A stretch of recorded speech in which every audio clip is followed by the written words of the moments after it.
मेरी बहन ने एक बुगाटी कार को टक्कर मार दी। नुकसान का हर्जाना 130 मिलियन युआन तक पहुंच गया। कार का मालिक कोई ऐसा था जिससे आप जिंग सिटी में बिल्कुल भी दुश्मनी नहीं ले सकते। वह कार जिंग सिटी की सबसे बड़ी और सबसे ताकतवर घराने की लड़की की थी, मिस पेई। मैंने हिम्मत की और उनके पास किश्तों में पैसे देने की बात करने गया। क्या मैं ये हर्जाना किश्तों में दे सकता हूँ? वह सोफा पर पीछे होकर बैठ गई और पूरे 10 सेकंड तक मुझे घूरती रही। बाद में मैं उनका नकली बॉयफ्रेंड बन गया ताकि उन्हें बाकी लोगों से बचा सकूं। उन्होंने मेरा सारा कर्ज चुका दिया और मेरी सारी मुश्किलें हल कर दी। यहाँ तक कि उन्होंने मेरा एडमिशन उस म्यूजिक डिपार्टमेंट में करवा दिया जिसका मैं हमेशा से सपना देखता था। मुझे बस एक ही काम करना था, उनसे प्यार करने का नाटक करना। पेई यनरन ने नेशनल वायलिन कंपटीशन में हिस्सा लिया। मैं ऑडियंस में बैठा हुआ था। गोल्ड अवार्ड जीतने के बाद उन्होंने सबसे पहले अपने कोच के साथ खुशी नहीं मनाई, बल्कि वह भागकर बैकस्टेज गईं और उन्होंने एक सफेद शादी का जोड़ा पहन लिया। भीड़ को चीरते हुए वह सीधा मेरी बाहों में आ गई और पहले से तैयार की हुई अंगूठियां निकालकर मुझसे पूछा, क्या तुम मुझसे शादी करोगे? पूरा हॉल हैरत से चिल्ला उठा। उन अंगूठियों की कीमत 410 मिलियन युआन थी। लेकिन उसी रात उनकी माँ ने अपने बंदे भेजकर मुझे पकड़ लिया और जबरदस्ती यूके की फ्लाइट पर बिठा दिया। एयरपोर्ट पर शीशे के पीछे से मैंने दुहक के साथ उन्हें देखा। उन्होंने भी मुझे बहुत प्यार से देखा और अपने आखिरी शब्द कहे, मेरे वापस आने का इंतजार करना। 5 साल बाद लंदन की सड़कों पर एक खूबसूरत और शानदार लड़की एक बड़ी स्क्रीन के सामने खड़ी थी। स्क्रीन पर पिछले 5 सालों की मेरी सारी फोटोज चल रही थी। एक आम लड़के से लेकर जो कर्ज में डूबा हुआ था, अपने म्यूजिक के टैलेंट के दम पर मैं दुनिया के सबसे बड़े स्टेज पर पहुंच गया था। स्केटबोर्ड पर जाती हुई एक लड़की वहां रुकी और उसने पूछा, मिस, क्या ये आपके आइडल हैं? वह लड़की अपनी जगह से हिली भी नहीं और ठंडी पर पक्की आवाज में बोली, मेरे पति। किसी और जगह पर मेरे असिस्टेंट, तांगच्यू ने खुशी से चिल्लाते हुए कहा। ब्रदर चेन, हमें एक और प्राइवेट परफॉर्मेंस का इनविटेशन मिला है। वह 200 पाउंड के बच्चे की तरह खुश हो रहा था। मैं हंसा और बोला, यह तो बस एक छोटा सा प्राइवेट शो है, क्या इसके लिए इतना खुश होने की जरूरत है? टांगच्यू ने धीरे से मेरे पास आकर कहा, अपनी आवाज धीमी करते हुए, इस बार बात अलग है। गेस करो वह कितने पैसे दे रहे हैं? आमतौर पर एक प्राइवेट शो के 5 लाख युआन मिलते हैं। उसे इस तरह बिहेव करते देख मैंने अंदाजा लगाया। 8 लाख? उसने जोर से अपना सिर हिलाया। नहीं नहीं नहीं, और बड़ा अंदाजा लगाओ। 8 लाख से भी ज्यादा? कौन पागल 10 लाख युआन देगा? टांगच्यू ने अपना मुंह बनाते हुए कहा, यह तो उससे भी बहुत बहुत ज्यादा है। यह बात बिल्कुल नामुमकिन लग रही थी। तभी मैं थोड़ा होशियार हो गया। कहीं ये उन आसान और ज्यादा पैसे देने वाले कामों में से तो नहीं जो लोगों को धोखे से म्यांमार बुलाकर उनके शरीर के हिस्से निकाल लेते हैं। मैं ये काम बिल्कुल नहीं कर सकता। अपनी जान बचाना सबसे जरूरी है। टांगच्यू को मेरी बात पर हंसी आ गई। उसने अपने सीने पर हाथ रखकर गारंटी दी, आप क्या सोच रहे हैं? ये शो अपने ही देश में है, बिल्कुल यहीं, जिंग सिटी में। मैंने सुना है कि कोई अमीर घराने की लड़की है जो अभी अभी यूके से वापस आई है। मुझे तुरंत थोड़ी हैरानी हुई। क्या तुम्हें पता है वह कौन है? कोई अंदाजा नहीं। उन्होंने इस बात को बहुत छुपा कर रखा है। मुझे बस इतना पता है कि उस लड़की का सरनेम पेई है। पेई? यह सरनेम सुनते ही मेरे दिल की धड़कन तेज हो गई। ऐसा लगा जैसे मेरे दिमाग के किसी पुराने हिस्से को किसी ने छू लिया हो। हाँ, उन्होंने जिस गाने की रिक्वेस्ट की है उसका नाम है ओल्ड ड्रीम्स। Old dreams. मुझे ऐसा क्यों लग रहा है जैसे मैंने ये नाम पहले भी सुना है। ये बहुत जाना पहचाना लग रहा है। मैंने परेशानी में अपनी आंखें सिकोड़ी। मुझे वह बात याद क्यों नहीं आ रही? ऐसा लगता है जैसे वो मेरे दिमाग में कहीं बंद हो गई है। जब मैं याद करने की कोशिश कर ही रहा था, तभी टांगच्यू के मुंह से एक हैरान करने वाली रकम निकली, 5.2 मिलियन युआन, जिसका मतलब 520 होता है। ये तो साफ तौर पर एक आई लव यू कहने का तरीका है। इतना रोमांटिक होना। क्या वह आपको पसंद करती है? ब्रदर चैन, ऐसी कौन सी दीवानी लड़की है जो चुपके से हमारे बॉस जांग से एक तरफा प्यार करती है? मैं होश में आया और मैंने उसे घूर कर देखा और आराम से कहा, तुम ज्यादा सोच रहे हो। उस प्राइवेट शो की जगह जिंग सिटी के सबसे अमीर इलाके मोलन मैंशन में थी। उन्होंने हमें लेने के लिए एक रोल्स रॉयस फैंटम कार भी भेजी थी। टांगच्यू तो इतना हैरान हुआ कि उसकी आंखें खुली की खुली रह गईं। बाप रे, क्या अमीर घराने की लड़कियां ऐसी होती हैं? ये तो सच में बहुत कमाल है। अगर इस दुनिया में मेरे जैसा एक और अमीर होता तो क्या बिगड़ जाता? क्या बिगड़ जाता? मैं हंसा और बोला, इस महीने मैं तुम्हारी सैलरी बढ़ा रहा हूँ। जैसे ही मैंने यह बात कही, उसने तुरंत मेरी तारीफ करते हुए कहा, बॉस जांग आप कितने अच्छे हैं। रोल्स रॉयस फैंटम कार बहुत ही आराम से चल रही थी और वह सीधा मोलन मैंशन के अंदर चली गई और एक बहुत ही बड़े घर के सामने रुकी। वह घर इतना बड़ा था कि उसका अंत भी नहीं दिख रहा था और वह बहुत ही शानदार था। वहां की सजावट इतनी महंगी थी कि उसके हर एक कोने से अमीरी झलक रही थी। उसे देखकर मैं भी अपने दिल में हैरान हुए बिना नहीं रह सका। ये आखिर किस अमीर घराने की लड़की है जो इतनी ज्यादा अमीर है? वहां के मैनेजर और नौकर हम इज्जत के साथ मैनर के गेट पर इंतजार कर रहे हैं। Mister Zhang please. मैंने धीरे से अपना सिर हिलाया। मेरे दिल में एक अजीब सा एहसास पैदा हुआ। मैनर के अंदर जाते हुए बटलर मुझे ड्रेसिंग रूम की तरफ ले गया। एक नौकर ने मुझे कपड़े दिए। मैंने ऊपर देखा। ये सच में एक हानतांग स्टाइल के कपड़े थे। कृपया पहले आप अपने कपड़े बदल लीजिए, जल्दी ही कोई आपका हेयर स्टाइल बनाने आएगा। ठीक है, शुक्रिया, मैंने प्यार से जवाब दिया। मैंने जल्दी से परफॉर्मेंस वाले कपड़े पहन लिए। साइज इतना परफेक्ट था कि यकीन नहीं हो रहा था। ऐसा लग रहा था जैसे ये कपड़े मेरे लिए ही सिले गए हैं। कपड़े बदलने के बाद स्टाइलिस्ट ने मेरे बाल बनाने शुरू कर दिए। लगभग 20 मिनट्स बाद सब कुछ तैयार था। बटलर मुझे परफॉर्मेंस स्टेज की तरफ ले गया। मैंने नीचे देखा। वहां एक खूबसूरत फिगर वाली औरत बैठी थी, लेकिन लाइट बहुत कम थी। मुझे उसका चेहरा साफ नहीं दिख रहा था, लेकिन उसकी नज़र मुझ पर ही टिकी हुई थी और वह लगातार मुझे ही देख रही थी। इससे पहले कि मैं कुछ और सोचता, उस औरत ने हाथ उठाकर शुरू करने का इशारा किया। मुझे अपने दिमाग से सारे फालतू ख्याल निकालने पड़े और पूरे दिल से अपनी परफॉर्मेंस में खो जाना पड़ा। परफॉर्मेंस खत्म हुई। मैंने नीचे बैठे लोगों के आगे सिर झुकाया। जैसे ही मैं स्टेज से नीचे उतरा, एक नौकर ने मेरा रास्ता रोक लिया। मिस्टर जांग, हमारी बड़ी मालकिन ने आपको डिनर पर बुलाया है। यह सुनकर मैंने तुरंत पीछे मुड़कर देखा। लाइट अभी भी कम थी। मुझे अभी भी उसका चेहरा साफ नहीं दिख रहा था। स्टेज की लाइट्स के सामने मैंने एक कदम आगे बढ़ाया। आखिरकार उसका चेहरा मुझे साफ साफ दिखने लगा। एक छोटा और चमकता हुआ चेहरा मेरी तरफ देखकर मुस्कुरा रहा था। उसका लंबा ड्रेस सेक्सी और बेपरवाह सा था। उसका वह आकर्षण सीधा मेरे दिल पर असर कर रहा था। वह मुझे घूर रही थी। उसके लाल होंठ एक चालाक मुस्कुराहट में बदले। आचैन, बहुत समय बाद मिले। उसकी आवाज बहुत ही प्यारी और जादुई थी। एक पल में वह आवाज मेरे कानों के पार निकल गई। अगले ही पल मैंने अपने सीने को जोर से पकड़ लिया।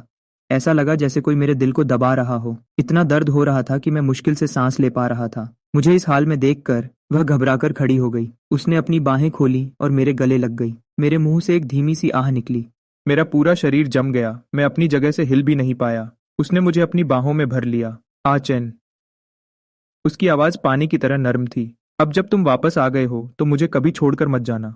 मैं अपने इतने पास इस चेहरे को नीचे देखता हूँ। यह एक ऐसा चेहरा था जिसने मुझे उलझन में डाल दिया। मेरा दिमाग पूरी तरह खाली हो गया। मैंने उसे दूर धकेलने की कोशिश की। उसने मुस्कुराकर मेरी तरफ ऊपर देखा, लेकिन तब उसने मेरी खाली रिंग फिंगर को देखा तो उसकी आंखें अचानक फटी की फटी रह गईं। मैंने बिना सोचे समझे अपने माथे पर बल लाया। मैंने उलझन में पूछा, क्या हम दोनों एक दूसरे को जानते हैं? एक पल में उसके होंठों की मुस्कुराहट जम गई। वह हैरानी से मुझे घूरने लगी। उसकी आवाज थोड़ी कांप रही थी। उसने बिना यकीन के पूछा, जियांग चेन, क्या तुम सच में मुझे भूल गए हो? मैंने याद करने की बहुत कोशिश की, लेकिन ऐसा लगा जैसे मेरे दिमाग में कुछ रुका हुआ है। मैंने अपना सिर हिलाया। तुम्हें देखकर बहुत अपनापन लगता है, लेकिन मुझे सच में कुछ याद नहीं आ रहा। लेकिन वहां का माहौल अचानक एकदम ठंडा हो गया। ऐसा लगा जैसे उसका पूरा शरीर बर्फ की तरह ठंडा हो गया हो। मैंने उलझन में अपनी नजर घुमाई। अब मेरी उसकी तरफ देखने की हिम्मत नहीं हो रही थी। इस अजीब सी उलझन से बचने के लिए मैंने जल्दी से उसे दूर किया। मिस पेई, क्या आपको कुछ और चाहिए? अगर नहीं तो मैं पहले अपने कपड़े बदल लेता हूँ। वह एक पल के लिए हिचकिचाई और उसने ठंडे ढंग से कहा, मैं मुड़ा और चला गया। पीछे से उसकी नजर अभी भी मुझ पर टिकी हुई थी। मैं उसकी नाराजगी को साफ महसूस कर सकता था। मेरे कदम थोड़े रुके। मैंने धीरे से सॉरी बोला और उलझन में वहां से चला गया। मैं ड्रेसिंग रूम में गया ताकि अपने कपड़े वापस पहन सकूं। मेरे दिल की धड़कन काफी देर तक शांत नहीं हो रही थी। तांगशु खुशी से मेरे आसपास घूमने लगा। बॉस जियांग, क्या आप उस बड़ी मालकिन पेई को जानते हैं? मेरे हाथ रुक गए। शीशे में अपने उलझन से भरे चेहरे को देखते हुए मैंने कपड़े बदलने के बाद ही जवाब दिया, शायद। टांग चो की आंखें अचानक चमक उठीं। बाप रे, वह सच में बहुत खूबसूरत है, एकदम परी जैसी। वह चेहरा, वह फिगर। वह मेरे कान के पास आया और धीरे से बोला, साफ पता चलता है कि वह कितनी हॉट है। बॉस जियांग, आपको तो उन्हें अपना बनाना ही पड़ेगा। मैंने अपने माथे पर बल लाया और अपने दिल के अजीब एहसास को दबाने की कोशिश की। उसे डांटते हुए कहा, तुम ये क्या बोल रहे हो? तुम किसी के बारे में ऐसी बातें कैसे कर सकते हो? मैंने बहुत से लोगों को देखा है। मैं इस बात की पूरी गारंटी देता हूँ। हे बॉस जंग, आपका चेहरा इतना लाल क्यों है? इतनी जल्दी शर्मा गए? आगे चलकर आप डेट कैसे करोगे? मैंने थोड़ा मजबूर होकर अपना सिर हिलाया। सिर हिलाते हुए, मेरा अभी डेट करने का कोई इरादा नहीं है। कोई चाय लेकर आया। मिस्टर टैंग, मिस्टर जियांग, आपने बहुत मेहनत की है। कृपया थोड़ी चाय पीजिए। मैंने हल्के से मुस्कुराया, चाय का कप लिया और एक घूंट पिया। अगले ही पल नौकर फिर से बोला, बड़ी मिस पेई थोड़ी देर में आप दोनों को वापस छोड़ने के लिए गाड़ी भेजेंगी। मैंने तुरंत मना कर दिया। मिस पेई को परेशान करने की कोई जरूरत नहीं है। मेरे घर वाले मुझे लेने आ रहे हैं। जैसे ही मेरे मुंह से यह बात निकली, क्योंकि मिस्टर जियांग के घर वाले उन्हें लेने आ रहे हैं, तो हम गाड़ी नहीं भेजेंगे। कमरे में अचानक एक साफ और ठंडी लड़की की आवाज गूंजी। मैं आवाज की तरफ देखने के लिए घूमा। हैरत की बात थी कि पेई अनरन अंदर आई। मिस्टर जियांग के घर वाले कब तक आ रहे हैं? चलिए मैं आपको बाहर तक छोड़ देती हूँ। मैं होश में आया और जल्दी से अपने फोन को देखने लगा। तभी मेरी माँ ने एक मैसेज भेजा। चैन, माँ मलन मैंशन के बाहर हैं। मेरे घर वाले आ गए हैं। मैंने उनकी तरफ देखा। तमीज से बात करते हुए उन्होंने तुरंत जवाब दिया, तो चलिए चलते हैं। मैं आपको बाहर तक छोड़ देती हूँ मिस्टर जियांग। मैं पहले मना करना चाहता था, लेकिन उन्हें इस तरह देखकर मुझे हाँ में सिर हिलाना पड़ा। फिर तो आपको तकलीफ उठानी पड़ेगी मिस पेई। जैसे ही हम मलन मैंशन से बाहर निकले, एक सिंपल सी मेबच गाड़ी पर मेरी नजर पड़ी। मेरी माँ सॉन्ग होइलिन गाड़ी के पास खड़ी थी। मुझे देखकर उन्होंने आवाज दी, चेन। मैं जल्दी से वहां गया। माँ ने मुझे फूलों का एक ताजा गुलदस्ता भी दिया, जिसे मैंने खुशी खुशी ले लिया। शुक्रिया माँ। नमस्ते आंटी सॉन्ग। ओह छोटे टैंग। मेरी माँ की नजर अचानक पेई यानरन से मिली। उनकी प्यारी मुस्कान तुरंत रुक गई। ये मिस पेई है ना? नमस्ते मिस पेई। पेई यानरन की साफ और नम आंखें अचानक लाल हो गईं।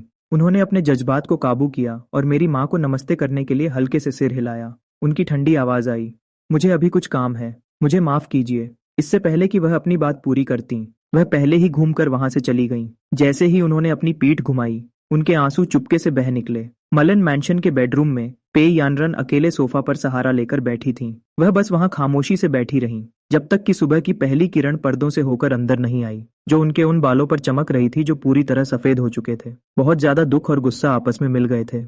पेई यानरन के बाल सच में एक ही रात में सफेद हो गए थे। अचानक फोन की घंटी ने उस खामोशी को तोड़ दिया। उनकी पलकें हल्के से कांपीं और काफी देर बाद उन्होंने फोन उठाया। फोन पर जी चिंगवान की आवाज आई। यानरन। उनकी आवाज में निराशा थी। क्या हुआ? क्या तुम दोनों अभी बहुत समय बाद नहीं मिले? तुम्हारी आवाज इतनी दुखी क्यों लग रही है? लड़की ने हल्के से आह भरी। जांग चेन अपनी याददाश्त खो चुका है। जी चिंगवान हैरान हो गई। क्या क्या तुम्हें यकीन है? तीसरी रात को मैं एक चैरिटी शो के स्टेज के बीच में खड़ा था और बांसुरी बजा रहा था। जैसे ही आखिरी धुन खत्म हुई, लोगों ने जोर जोर से तालियां बजाना शुरू कर दिया। मैं स्टेज के पीछे चला गया। तभी मेरी आंखों के सामने एक प्यारी और शांत लड़की आई। चू जिंग्युन अपने हाथों में फूलों का एक बड़ा गुलदस्ता लिए खड़ी थी। चेन, अच्छे परफॉर्मेंस के लिए बधाई हो। शुक्रिया। मैंने मुस्कुराते हुए गुलदस्ता ले लिया। लेकिन ठीक इसी पल एक ठंडी और गुस्से वाली नजर मुझ पर पड़ी। जब मैंने देखा तो वहां हैरत की बात है कि पेई यानरन खड़ी थी। उनके पूरे शरीर से एक खतरनाक गुस्सा महसूस हो रहा था, जिसमें सांस लेना भी मुश्किल था। उन्होंने 2 शब्द बोले, मिस्टर जियांग, मिस पेई। मैंने जल्दी से उन्हें नमस्ते करने के लिए सिर हिलाया। उनकी नजर मुझ पर लेजर की तरह पड़ी और फिर चू जिंग्युन के चेहरे पर रुक गई।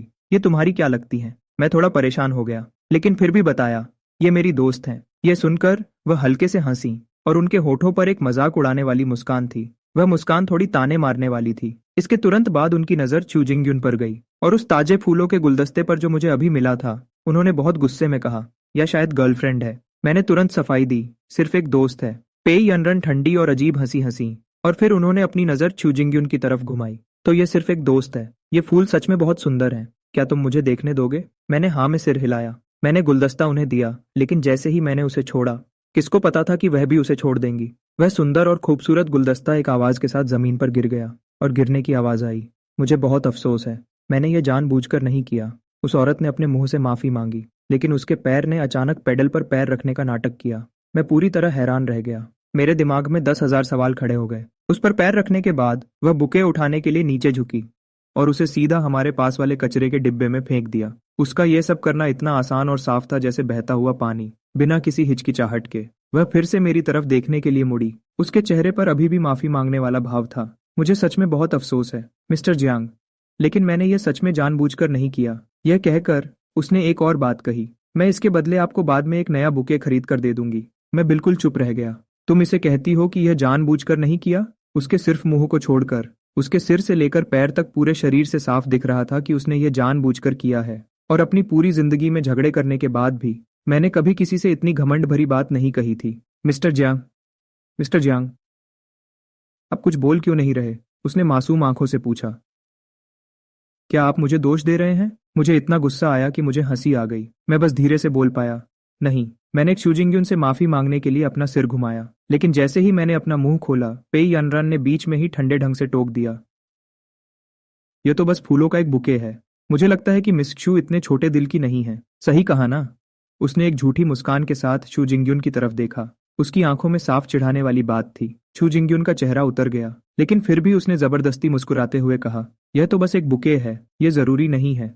अगली बार मैं ओचन को इससे भी सुंदर बुके दूंगी। पेई यनरन ने एक और ताना मारा। ओह,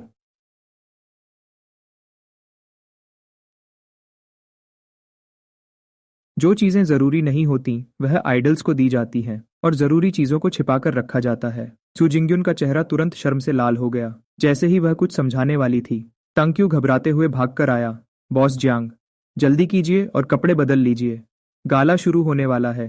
तंक्यू मुझे खींच कर ले गया, लेकिन मैंने अचानक पीछे मुड़कर पेई अनरन की तरफ देखा। वह भी हमारे पीछे आने और वहां से निकलने की तैयारी कर रही थी, लेकिन जाने से पहले उसने शूजिंग्युन की तरफ बहुत ही चिढ़ाने वाली नजर से देखा। शूजिंग्युन की आंखों में गुस्सा साफ दिखने लगा। उसने अपने लाल होठों को जोर से दबा लिया। चैरिटी गाला खत्म हो गया। मैं गाड़ी में बैठ गया। मेरी उंगलियों में अभी भी उस बांसुरी को छूने का एहसास बाकी था, लेकिन मेरे दिमाग में बार बार उस कुचले हुए बुके की तस्वीर घूम रही थी। मैंने चिढ़ते हुए अपनी टाई ढीली की। आगे की सीट पर बैठा तांक्यू पूरे रास्ते चोरी चोरी मुझे ही देख रहा था। मैंने अपनी नाक को थोड़ा दबाया। अगर कुछ कहना है तो कह दो। वह मुस्कुराया और मेरे पास आकर बोला, बॉस जियांग, आज तो मेरी आंखें खुल गईं। एल्डेस्ट मिस पे की एक्टिंग सच में सबसे बेस्ट है। उन्होंने उन फूलों पर ऐसे पैर रखा जैसे वह किसी रनवे पर चल रही हो। बैकस्टेज के दरवाजे पर कितने सारे लोग थे, लेकिन किसी की एक शब्द भी बोलने की हिम्मत नहीं हुई। मैंने उसे तिरछी नजर से देखा। तुम तो उनकी काफी तारीफ कर रहे हो। मैं तारीफ करने की हिम्मत नहीं कर सकता। बस बात यह है बॉस जियांग, मुझे लगता है कि मिस पेई आपको बहुत ही अलग तरीके से देखती हैं। जब से मैं पेई यानरन से मिला हूं, मुझे हमेशा एक जाना पहचाना एहसास होता है। मुझे पूरा यकीन है कि मेरे दिमाग में इस औरत की कोई याद नहीं है, लेकिन फिर भी ऐसा क्यों लगता है कि वह मुझे इतने अच्छे से समझती है। जब मैं और टांक्यू अपार्टमेंट वापस आए तो काफी रात हो चुकी थी। मैंने अपना सूट जैकेट उतारा और उसे सोफा पर फेंक दिया। जैसे ही मैं नहाने जाने वाला था, टांक्यू का फोन अचानक लगातार वाइब्रेट होने लगा। उसने फोन उठाया। उसका चेहरा तेजी से पीला पड़ गया। फोन रखने के बाद ऐसा लगा जैसे उसके शरीर की सारी जान निकल गई हो। बॉस जियांग, हम तो... मेरा दिल जोर से धड़क उठा। साल के दूसरे हिस्से के हमारे सारे कमर्शियल परफॉर्मेंस के इनविटेशंस, वह सब कैंसिल हो गए हैं। मैं हैरान रह गया। सारे के सारे? वॉचिंग ग्रैंड थिएटर का साल के आखिरी वाला परफॉर्मेंस भी, शांघाई सिम्फनी ऑर्केस्ट्रा के साथ डबल फ्लूट वाला परफॉर्मेंस भी, शंजन इंटरनेशनल म्यूजिक फेस्टिवल भी, और मकाओ का काउंटडाउन फेस्टिवल भी। तंक्यू ने एक एक करके बताया। एक एक करके सब कैंसिल हो गए हैं। मेरी सांस अटक गई। ये सारे इनविटेशंस मेरी 5 साल की कड़ी मेहनत का नतीजा थे। यूरोप के छोटे छोटे पब्स से लेकर रॉयल एल्बर्ट हॉल तक बांसुरी बजाने तक का सफर। लोग मुझे वह चाइनीज बच्चा कहते थे। वहां से लेकर बड़े बड़े म्यूजिक क्रिटिक्स का मेरे बारे में लिखने तक, मेरा हर एक परफॉर्मेंस मेरी जान था। वजह क्या है? मैंने अपनी आवाज को शांत रखने की पूरी कोशिश की। सामने वालों ने कहा कि स्केड्यूल में थोड़ी गड़बड़ हो गई है। तंक्यू रोने जैसा हो गया। वह नुकसान के बदले दुगना पैसा देने को तैयार हैं। मैंने एक ही दिन और एक ही समय पर एक ठंडी हंसी हंसी। पूरे स्केड्यूल को कैंसिल कर दिया गया है। इसके पीछे जरूर किसी का हाथ है। टैंगशू ने मेरी तरफ ध्यान से देखा। बॉस जियांग, क्या यह चूजिंग्युन हो सकती है? उसके पास इतनी ताकत नहीं है, चाहे सुजिंग्युन कितनी भी काबिल क्यों ना हो, उसके पास इतनी पहुंच नहीं है कि एक ही रात में इतने बड़े बड़े शोज को रोक सके। ऐसा करने के लिए मेरा सिर घूमने लगा। वह सुंदर सा छोटा चेहरा एक बार फिर सामने आ गया। अगले दिन सुबह के 8 बजे अपार्टमेंट की डोरबेल बजी। तांगची ध्यान से दरवाजा खोलने के लिए भागा, फिर पीछे मुड़ा। बॉस जियांग, बाहर। बाहर कोई है? कौन? उसने अपना नाम जी चिंगवान बताया। उसने कहा कि वह बड़ी मिस पेई की सबसे अच्छी दोस्त है। जी चिंगवान, ये जाना पहचाना और अनजान सा एहसास क्यों हो रहा है? बहुत परेशानी है। मैंने अपने कपड़े ठीक किए और बाहर चला गया। लिविंग रूम के सोफा पर एक औरत बेज कलर का कोट पहने बैठी थी। मुझे बाहर आते देख वह खड़ी हुई और तमीज से अपना हाथ आगे बढ़ाया। Mister Jiang, hello. मैंने उससे हाथ मिलाया, तमीज से लेकिन थोड़ा दूर रहकर। इंतजार करवाने के लिए माफी चाहता हूँ मिस जी, मैं आपकी क्या मदद कर सकता हूँ? वह सीधी बात पर आई। मैं आई हूँ सिर्फ यान रान की तरफ से आपसे एक सवाल पूछने। क्या आपको सच में कुछ भी याद नहीं है? मैं खामोश रहा। जी चिंगवान ने सीधा मेरी आंखों में देखा। जंगचन। मैं खामोश रहा। जी चिंगवान ने सीधा मेरी आंखों में देखा। जंगचन, 5 साल पहले आपने खुद मुझसे एक बात कही थी, क्या आपको अभी भी याद है? मैंने अपना सिर हिलाया। वह हल्का सा मुस्कुराई, एक ऐसी मुस्कुराहट जिसमें बहुत थकान थी। उस वक्त आपने मुझसे कहा था, दीदी चिंगवन, अगर यादरिन को उसकी माँ ले जाए तो प्लीज उन्हें रोकने में मेरी मदद करना। इस जिंदगी में मैं सिर्फ उससे ही शादी करूंगा। यह बात एक चाबी की तरह थी जो मेरे दिमाग के अंदर तक चुभ गई, लेकिन ताले अभी भी नहीं खुले। मैंने अपने सिर को जोर से दबाया। ठंडा पसीना आने लगा। मुझे माफ करना, मुझे सच में कुछ याद नहीं आ रहा। चिंगहुआन ने अपने बैग से एक डॉक्यूमेंट फाइल निकाली। मिस्टर जियांग, यह आपके सारे कमर्शियल शोज का एक एक्सक्लूसिव कॉन्ट्रैक्ट है जिसे पे कॉर्पोरेशन के एंटरटेनमेंट डिवीजन ने पार्टनर्स के साथ साइन किया है। आज से लेकर अगले 3 साल तक आपका पूरा शेड्यूल हमारी पेई कॉरपोरेशन के पास रहेगा। अगले 3 साल तक, यानी कि देश के अंदर मेरे सारे बड़े कमर्शियल शोज, उन्हें अकेले पेई यानरन ने अपने हाथ में ले लिया है। मैंने गुस्से में अपने दांत पीसते हुए पूछा, वह क्या करने की कोशिश कर रही है? वह क्या करने की कोशिश कर रही है? मिस्टर जियांग, आपको यह सवाल खुद उससे जाकर पूछना चाहिए। मिस जी, काम करने की एक हद होती है। उसने एक ठंडी हंसी हंसी। मिस्टर जियांग के इस्तारीदार। मिस्टर जियांग, क्या आप यानरान के साथ हद की बात कर रहे हैं? मिस पेई और मेरा सिर्फ एक आम काम का रिश्ता है। जियांग चेन, तुम उसे भूल सकते हो, लेकिन तुम ये नहीं भूल सकते कि 5 साल पहले वह कैसी थी। उसे जबरदस्ती उस फ्लाइट में कैसे भेजा गया था। अच्छी नीयत, तुम्हारा क्या मतलब है? जी चिंगवान ने मेरे सवाल को इग्नोर कर दिया। उसने बस अपने बैग में हाथ डाला और एक पीली पड़ चुकी फोटो निकाली। उसे टेबल पर रखते हुए कहा, देखो। मैं आगे बढ़ा और मैंने फोटो उठा ली। फोटो देखने में बहुत पुरानी लग रही थी। उसके कोने मुड़े हुए थे। उसमें 2 लोग थे। एक पेई यनरन थी जिसने शादी का जोड़ा पहना था, और दूसरा मैं था जिसने सूट पहना था। हम दोनों की आंखों में एक सच्चा प्यार दिख रहा था। फोटो पकड़ने वाला मेरा हाथ जोर से कांपने लगा। मेरा सिर जोर जोर से दुखने लगा। ऐसा लगा जैसे कुछ बाहर आने वाला है। एक लड़की स्टेज पर खड़ी है जिसके हाथ में वायलिन है। फिर वह मुस्कुराते हुए मेरी तरफ भागती है और मेरे गले लग जाती है। लाल आंखों के साथ कहती है, क्या तुम मुझसे शादी करोगे? इसके तुरंत बाद वह तस्वीर टूट गई। मैं लड़खड़ाया और गिरने से बचने के लिए मैंने टेबल को पकड़ लिया। मिस्टर जांग। जी चिंगवान घबरा गई और मुझे संभालने के लिए आगे बढ़ी। मैं ठीक हूं। तुम्हें कुछ याद आया ना? मैंने अपना सिर हिलाया। बस कुछ धुंधली तस्वीरें हैं। जी चिंगवान के देखने का तरीका बदल गया। पहले के गुस्से से अब वह थोड़ी परेशान लग रही थी। वह कुछ सेकंड्स के लिए रुकी और आखिर में बोली, जांग चेन, 5 साल पहले तुम्हारा और यनरन का ब्रेकअप हुआ था। इसका इस बात से कोई लेना देना नहीं था कि उसकी माँ राजी थी या नहीं। मेरे दिल की धड़कन एक पल के लिए रुक गई कि तुम हो। तुम्हारे पिता की जांग फार्मास्यूटिकल्स कंपनी पेई फैमिली की वजह से लगभग बर्बाद होने वाली थी। मेरी आंखें हैरत से फट गईं। यनरन ने तुम्हारे पिता की कंपनी को बचाने के लिए अपनी माँ के साथ एक डील की थी। वह मैडम पेई के साथ यूके में पढ़ने के लिए राजी हो गई ताकि जांग फार्मास्यूटिकल्स को फिर से जिंदा किया जा सके। मेरे शरीर का खून तुरंत ठंडा पड़ गया। जी चिंगवान ने एक हल्की सी मुस्कुराहट दी। मिस्टर जांग, जब भी आपके करियर में किसी ने आपकी मदद की, हर बार जब तुम्हारा प्रमोशन किस्मत से अचानक हो जाता था, वह यनरन ही थी जो पीछे से तुम्हारी मदद कर रही थी। पूरे कमरे में खामोशी छा गई। बस मेरे दिल की तेज धड़कन सुनाई दे रही थी। मेरी उंगलियां बंद कर मुट्ठी बन गईं। पिछले 5 साल से मैं उन अचानक आने वाले इन्विटेशन से लड़ता रहा, या फिर इसलिए क्योंकि भगवान सब देख रहा था। पर सच तो यह था कि एक ऐसी जगह पर कोई था जिसे मैं देख नहीं सकता था, जो मेरे लिए फूलों का रास्ता बना रहा था। और फिर भी 5 साल बाद जब वह वापस आई तो मैंने देखा, उसके चेहरे को देखा और पूछा, क्या हम पहले एक दूसरे को जानते थे? जी चिंगवान ने एक ठंडी सांस ली। मुझे तुम्हें यह नहीं बताना चाहिए था। मेरी आवाज बैठ गई थी। मेरी लाल आंखें उसे देख रही थीं। तो फिर तुमने मुझे क्यों बताया? उसने बस खिड़की की तरफ इशारा किया, क्योंकि वह पूरी रात जागती रही और उसके आधे से ज्यादा बाल सफेद हो गए। मैंने अचानक ऊपर देखा। जांग चेन, मैंने अपनी पूरी जिंदगी में कभी किसी को नहीं देखा जो किसी और के लिए एक ही रात में अपने बाल सफेद कर ले। खिड़की के बाहर अब उजाला हो चुका था, लेकिन यनरान ने यह किया था। लेकिन मुझे ऐसा लगा जैसे मैं किसी कभी न खत्म होने वाले अंधेरे में डूब रहा हूँ। जी चिंगवान के जाने के बाद तांगशु कॉफी लेकर अंदर आया। मुझे सोफा पर बिना हिले डुले बैठे देखकर उसने ध्यान से कॉफी का कप टेबल पर रख दिया। बॉस जांग, मैंने ऊपर नहीं देखा। बॉस जांग, क्या आप ठीक हैं? मैं लगातार उस फोटो को घूरता रहा। मेरी उंगलियां धीरे से फोटो में लड़की के चेहरे को छू रही थीं। बहुत देर बाद आखिरकार मैंने धीमी आवाज में कहा, टांगशु, मेरी एक चीज पता लगाने में मदद करो। बॉस जांग, बस आप बोलिए। मैंने फोटो को पलट दिया। पीछे सुंदर लिखावट में एक लाइन लिखी थी, आ चैन, मेरी पहली शादी, मैं सिर्फ तुमसे शादी कर रही हूँ। वक्त 5 साल पहले 8 जून का था। मैंने फोटो को इतनी जोर से पकड़ा कि मेरी उंगलियां सफेद पड़ गईं। पता लगाओ कि क्या 5 साल पहले 8 जून को जिंग सिटी के वेस्टर्न सबर्ब्स में सेंट जॉन्स चर्च में कोई ऐसी शादी हुई थी जो पूरी नहीं हो पाई थी। टांगशु ने मुझे हैरानी से देखा। बॉस जांग, 5 साल पहले? मैंने ऊपर देखा। मेरी आंखें गुस्से और दुख से लाल हो रही थीं। जाओ और पता करो। टांगशु के जाने के बाद मैं पूरी रात सोफा पर बैठा रहा। मैंने उस फोटो को पलट पलट कर 100 से भी ज्यादा बार देखा होगा। फोटो में लड़की बिना किसी फिक्र के खुलकर मुस्कुरा रही थी, और उस फोटो में मेरी आंखें बिल्कुल साफ थीं, जैसे कोई नया मौसम शुरू हुआ हो। मुझे नहीं पता कि मैंने उस इंसान को कैसे खो दिया, और न ही मुझे ये पता है कि मैंने उसके साथ क्या किया था। सुबह के 6 बजे टांगशु जल्दी से अपार्टमेंट के अंदर आया। उसने दरवाजा नहीं खटखटाया। उसने सीधा दूसरी चाबी का इस्तेमाल किया। जब वह अंदर आया तो उसके बाल बिखरे हुए थे और आंखों के नीचे काले घेरे थे। Boss Jiang. उसने डॉक्यूमेंट्स का एक ढेर टेबल पर जोर से रखा। मैं तुरंत खड़ा हो गया।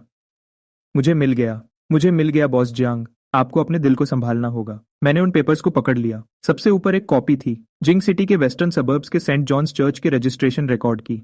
5 साल पहले 8 जून को दोपहर के 3 बजे दुल्हन और दूल्हा जियांग चेन और पेई यानरन गवाह के सेक्शन में 2 नाम लिखे थे। एक नाम जी छिंगवान का था और दूसरा मेरे पिता जांग जीवान का था। मेरी उंगलियां जोर से कांपने लगीं। बॉस जियांग, एक और चीज है। तांगशू ने एक और पेपर निकाला। ये उस दिन के खर्चे का हिसाब है। हर एक चीज पर आपके पिता के खुद के साइन थे। मैं हैरानी में वापस सोफा पे गिर गया। तो इसका मतलब वह शादी न सिर्फ सच में हुई थी, बल्कि उसे अकेले मेरे पिता ने ही अरेंज किया था। तो पिछले 5 साल से मेरा पूरा परिवार मिलकर सिर्फ मुझे धोखा दे रहा था। Boss Jiang. तांगशू की आवाज बहुत धीमी थी। Boss Jiang. तांगशू की आवाज बहुत धीमी थी। मैंने ऊपर उसकी तरफ देखा। एक और बात है, उसने थूक निगलते हुए कहा। रात को मैंने सेंट जॉन्स चर्च के पुराने सिक्योरिटी गार्ड को ढूंढा और उसके साथ बैठा।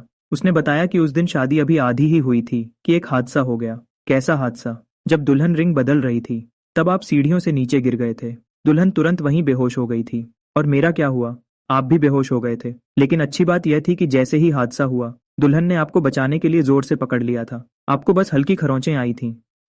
टैंगशू थोड़ा रुका। उसके बाद कुछ और बातें भी हुईं। मैंने अपनी आंखें जोर से बंद कर लीं। मेरी आंख के कोने से एक गर्म आंसू बह निकला। अब मुझ में आगे सुनने की हिम्मत नहीं थी। मेरे दिमाग में बस उस लड़की की बातें गूंज रही थीं। जियांग चेन, क्या तुम सच में मुझे भूल गए हो? मैं पेई कॉरपोरेशन की बिल्डिंग के नीचे खड़ा था। मेरे हाथ में एक गर्म अमेरिकानो कॉफी का कप था। यह वही जानकारी थी जो मैंने टांगशू से पता लगवाई थी। पेई यानरन हर रोज दोपहर के 3 बजे नीचे आती थी, सड़क के उस पार वाले कैफे में अमेरिकानो खरीदने के लिए, बिना चीनी और बिना दूध के, इतनी कड़वी कि पीने वाले का मुंह बन जाए। जी छिंगवान ने एक बार कहा था। उसे यह आदत यूके में रहने के दौरान पड़ी थी और 5 साल से उसने इसे नहीं बदला था। पूरे 5 साल की एक आदत। और मुझे तो यह भी याद नहीं था कि उसे क्या पीना पसंद है। ठीक 3 बजे घूमने वाला दरवाजा खुला। वह बाहर आई। उसने अपना फोन पकड़ा हुआ था और वह ध्यान से उसमें कुछ देख रही थी। वह मेरे बिल्कुल पास से गुजर गई। उसने एक बार भी मेरी तरफ नहीं देखा जब तक मैंने उसे आवाज नहीं दी, पेई यानरन। वह रुक गई। उसने अपना सिर घुमाया और 2 साफ शब्द बोले जो बिल्कुल सीधे थे। क्या बात है? जो बातें मैंने सोच रखी थीं वह अचानक मेरे गले में ही अटक गईं। मैं तुमसे बात करना चाहता हूँ। उसने अपनी घड़ी की तरफ देखा। किस बारे में बात करनी है?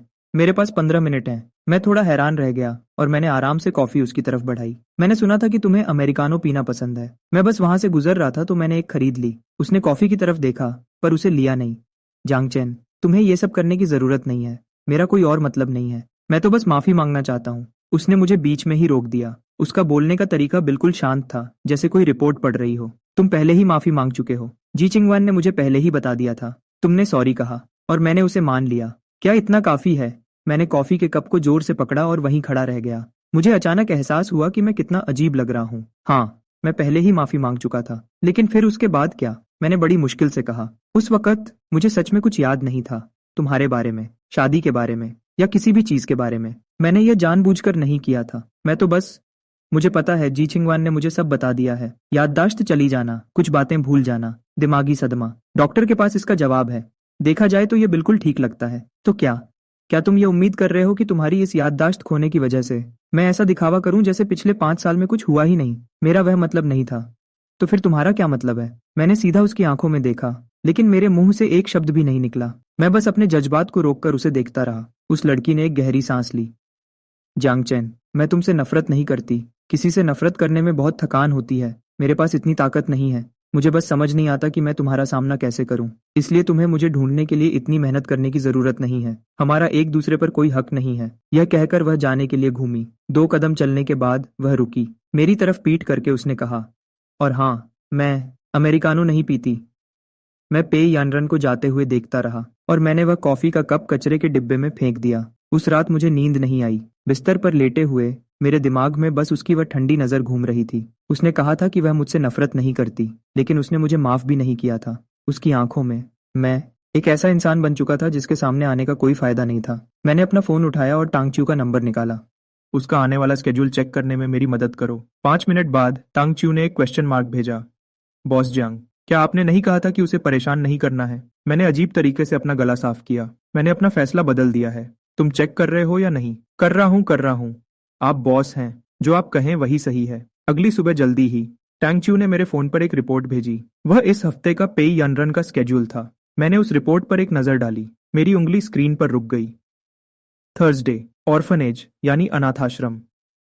आज थर्सडे है। मैंने खुद को सोचने का बिल्कुल वक्त नहीं दिया और सीधा गाड़ी चलाकर अनाथाश्रम पहुंच गया। वहां पहुंचने के बाद मैं गाड़ी में ही बैठा रहा और दूर से उसे बच्चों के साथ खेलते हुए देखने लगा। वह चथिया वह जमीन पर बैठी हुई थी और दो छोटी वाली एक छोटी लड़की के साथ लकड़ी के खिलौने जोड़ रही थी। जब वह मुस्कुरा रही थी तो उसकी वह मुस्कुराहट मेरी पुरानी यादों से बिल्कुल मैच कर रही थी। मुझे वह मुस्कुराहट याद थी, सच में याद थी।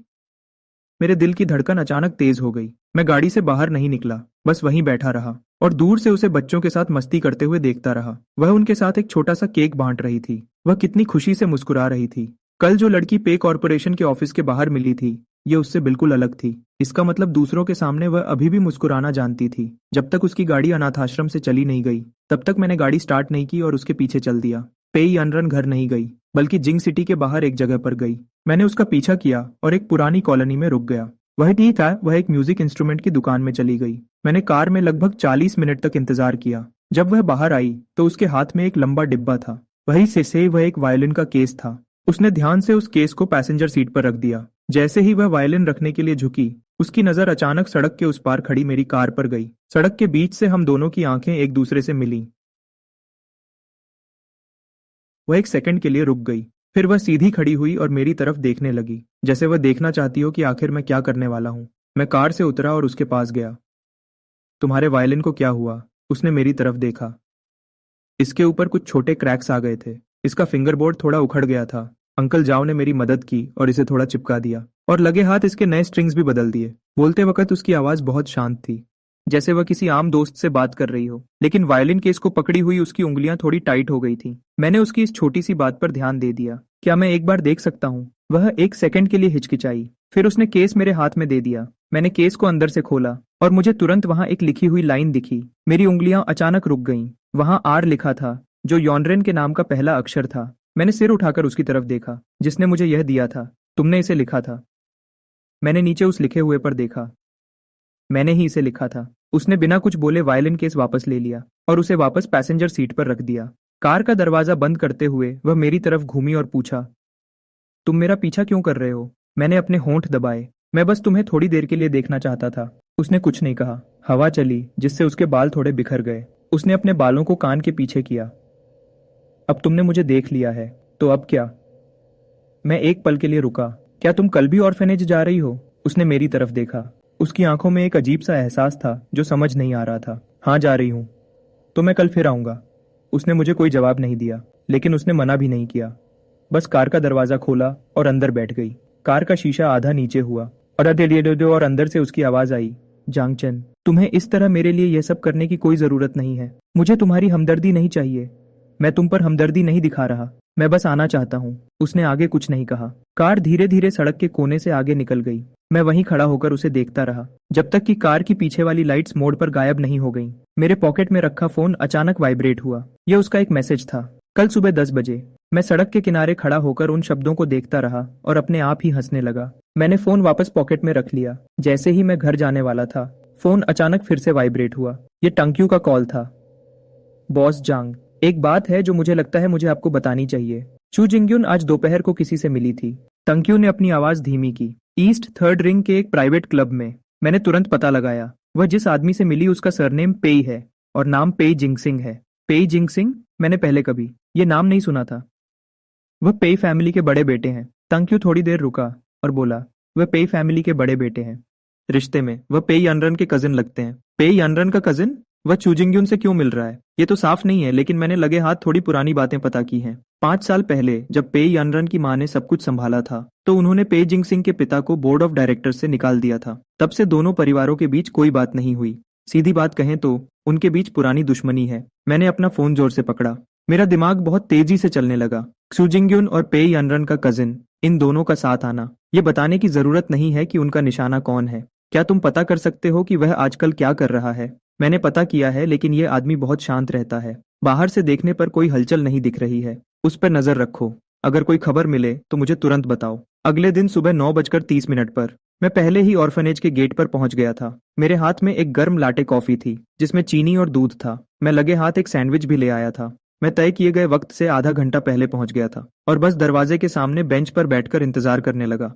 सुबह 9:50 पर एक सफेद पोर्शे गेट के सामने आकर रुकी। आज उसने हल्के गुलाबी रंग का कोट पहना था और उसके बाल एक ऊंची पोनीटेल में बंधे थे। उसने चांदी के इयररिंग्स पहने हुए थे। वह कार से बाहर आई। मेरे हाथ में कॉफी और पेपर बैग देखकर मैं आज एक सैंडविच भी लाया हूँ, मुझे लगा तुम्हें भूख लगी होगी। उसने हाथ आगे बढ़ाया और कॉफी और सैंडविच ले लिया और उसे नीचे देखने लगी। उसने कुछ नहीं बोला, लेकिन उसके चेहरे पर एक छोटी सी मुस्कान आ गई। उसने उसे तुरंत नहीं खाया, बस अपने हाथ में पकड़कर रखा और घूमकर आंगन की तरफ चलने लगी। मैं भी उसके पीछे पीछे चलने लगा। ऑर्फनेज के काम कल जैसे ही थे, बच्चों के साथ कॉमिक बुक्स पढ़ना, ब्लॉक्स जोड़ना और स्नैक्स खाना। वह पूरे दिल से बच्चों के साथ लगी हुई थी। वह जमीन पर बैठकर बच्चों के साथ खेल रही थी और उन्हीं में घुल मिल गई थी। अभी भी बहुत सारे स्नैक्स बचे थे। मैं एक तरफ खड़ा होकर फल बांटने लगा। मेरी आंखें लगातार उसी पर टिकी थीं। स्नैक्स खाने का वक्त खत्म हो गया। बच्चों को दोपहर को सुलाने के लिए ले जाया गया। वह आंगन में लगे झूले पर बैठ गई। आखिरकार उसने वह सैंडविच खोला और एक बाइट लिया। मैं उसके पास वाले झूले पर बैठ गया। कल तुमने मुझे चूजिंग्यून से बचकर रहने को कहा था। हाँ। क्या तुम्हें मुझ पर भरोसा नहीं है? हाँ, मैंने आगे पूछा।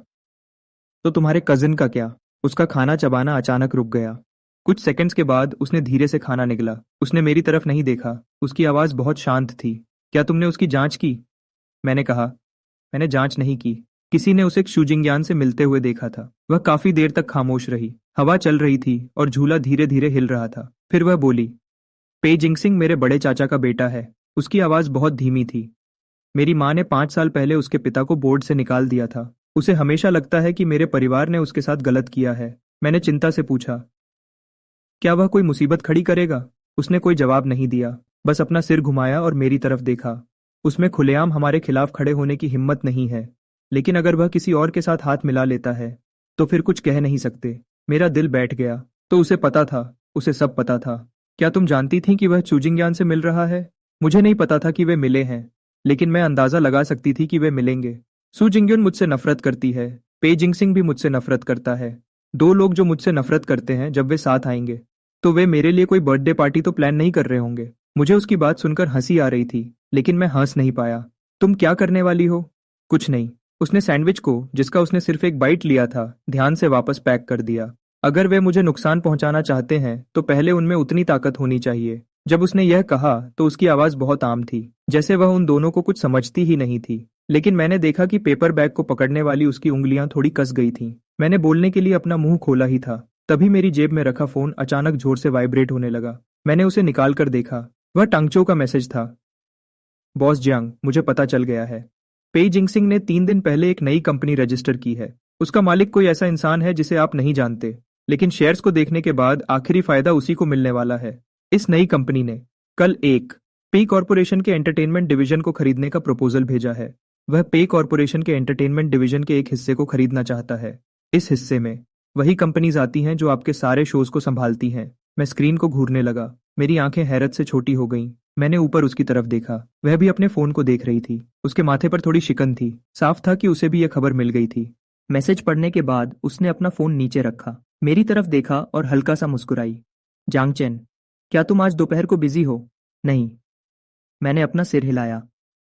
तो मेरे साथ एक जगह चलो। कहाँ? वह खड़ी हो गई, अपने कपड़ों को साफ करते हुए। उसके चेहरे पर एक मुस्कान थी। अपने अच्छे कजिन से मिलने। और कहाँ? इससे पहले कि मैं कोई जवाब देता, वह घूमी और गेट पर खड़ी कार की तरफ चलने लगी। यनरन ने अचानक पीछे मुड़कर मेरी तरफ देखा। तुम अभी भी वहां क्यों खड़े हो? चलो। मैं जल्दी से घूमकर कार की सीट पर बैठ गया। कार तुरंत तेज रफ्तार से चल पड़ी। हवा चल रही थी, जिससे उसके बाल उड़ रहे थे। मैंने तिरछी नजर से उसे देखा। उसका चेहरा बहुत शांत था, जरूरत से ज्यादा शांत। तुम मुझसे क्या कहने वाली हो? क्या कहना? ये कहना कि मुझे उसकी सारी चालबाजियों के बारे में पता चल गया है। वह धीरे से हंसी। मैं कुछ नहीं कहने वाली। मैं थोड़ा परेशान हो गया। तुम्हारा क्या मतलब है? उसने एक नई कंपनी रजिस्टर की है, खरीदने का प्रपोजल तैयार किया है। ये सब कानूनी रूप से सही काम है। अगर मैं उससे लड़ने जाऊंगी तो वह खुद को बेचारा दिखाएगा और कहेगा कि मैं उसकी छोटी कजिन, छोटी सोच वाली हूं। अपने ही घर के लोगों को बिजनेस करते देख वह बर्दाश्त नहीं कर पाई और थोड़ी देर के लिए रुकी। इसलिए मैं उससे कंपनी खरीदने के बारे में कोई बात नहीं करूंगी। तो फिर हम उससे मिलने क्यों जा रहे हैं? उसने मेरी तरफ देखा और उसके चेहरे पर एक हल्की सी मुस्कान आ गई। बिल्कुल उसे एक गिफ्ट देने के लिए। गिफ्ट देने?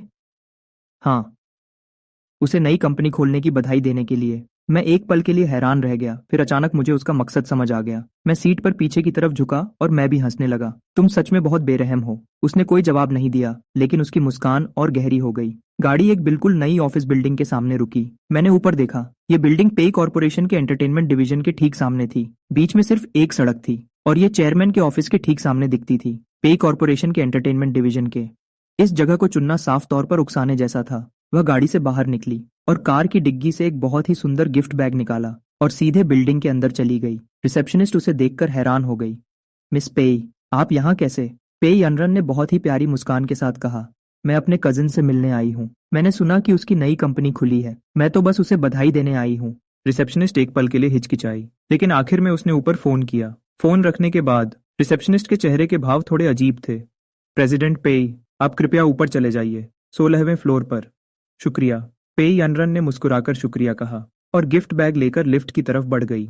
मैं भी उसके पीछे पीछे अंदर चला गया। जैसे ही लिफ्ट का दरवाजा बंद हुआ, उसके चेहरे से वह प्यारी मुस्कान अचानक गायब हो गई। अभी तुमने बहुत अच्छी एक्टिंग की। कैसी एक्टिंग? एक अच्छी छोटी बहन की तरह। उसने कुछ नहीं कहा, लेकिन लिफ्ट के दरवाजे पर दिखने वाली परछाई में मैंने उसकी आंखों में गुस्सा देखा। 16वां फ्लोर आ गया और रास्ते के आखिर में एक बहुत ही सुंदर सजा हुआ ऑफिस था। दरवाजा थोड़ा खुला था। उसने धक्का दिया और सीधे अंदर चली गई। पेई जिंगसिंग देखने में 30 साल के आसपास का लग रहा था। उसकी आंखों में चालाकी साफ दिख रही थी। पेई अनरन को अंदर आते देख उसके चेहरे पर अचानक एक बड़ी सी मुस्कान आ गई और वह उसका स्वागत करने के लिए खड़ा हो गया। हाँ, यनरन, तुम यहाँ कैसे? तुमने तो मुझे पहले बताया भी नहीं, ताकि मैं थोड़ी तैयारी करवा पाता। वह मुस्कान बहुत ज्यादा दिखावटी थी, जो पहली बार में ही झूठी लग रही थी।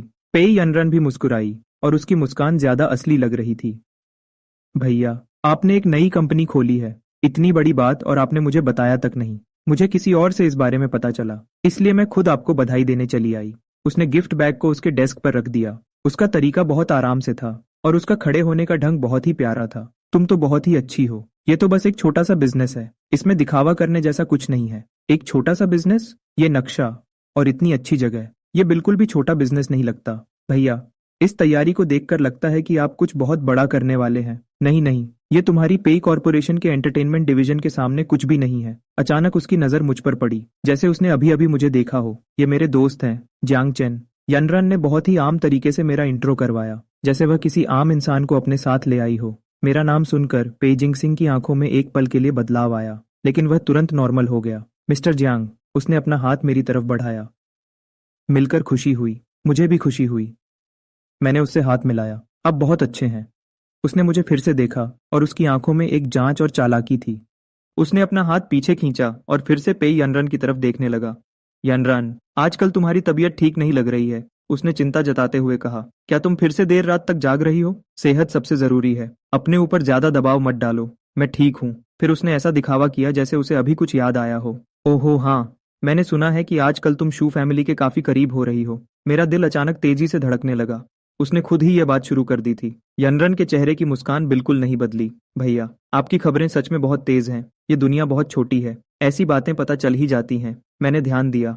उसकी नजर तेजी से मेरे चेहरे पर गई। चिंग सिटी की शू फैमिली की काफी इज्जत है। उनके साथ रिश्ता रखने में थोड़ा सावधान रहना ही बेहतर है। उसकी बातें एक अच्छी सलाह जैसी लग रही थी, लेकिन मैं समझ सकता था कि वह पेई यनरन को इशारा दे रहा था। मुझे पता है कि तुम किसके साथ उठ बैठ रही हो, और वह इशारा भी दे रहा था। मैं तुम्हारे साथ वाले इंसान को जानता हूँ। उसका भी सू फैमिली से रिश्ता है।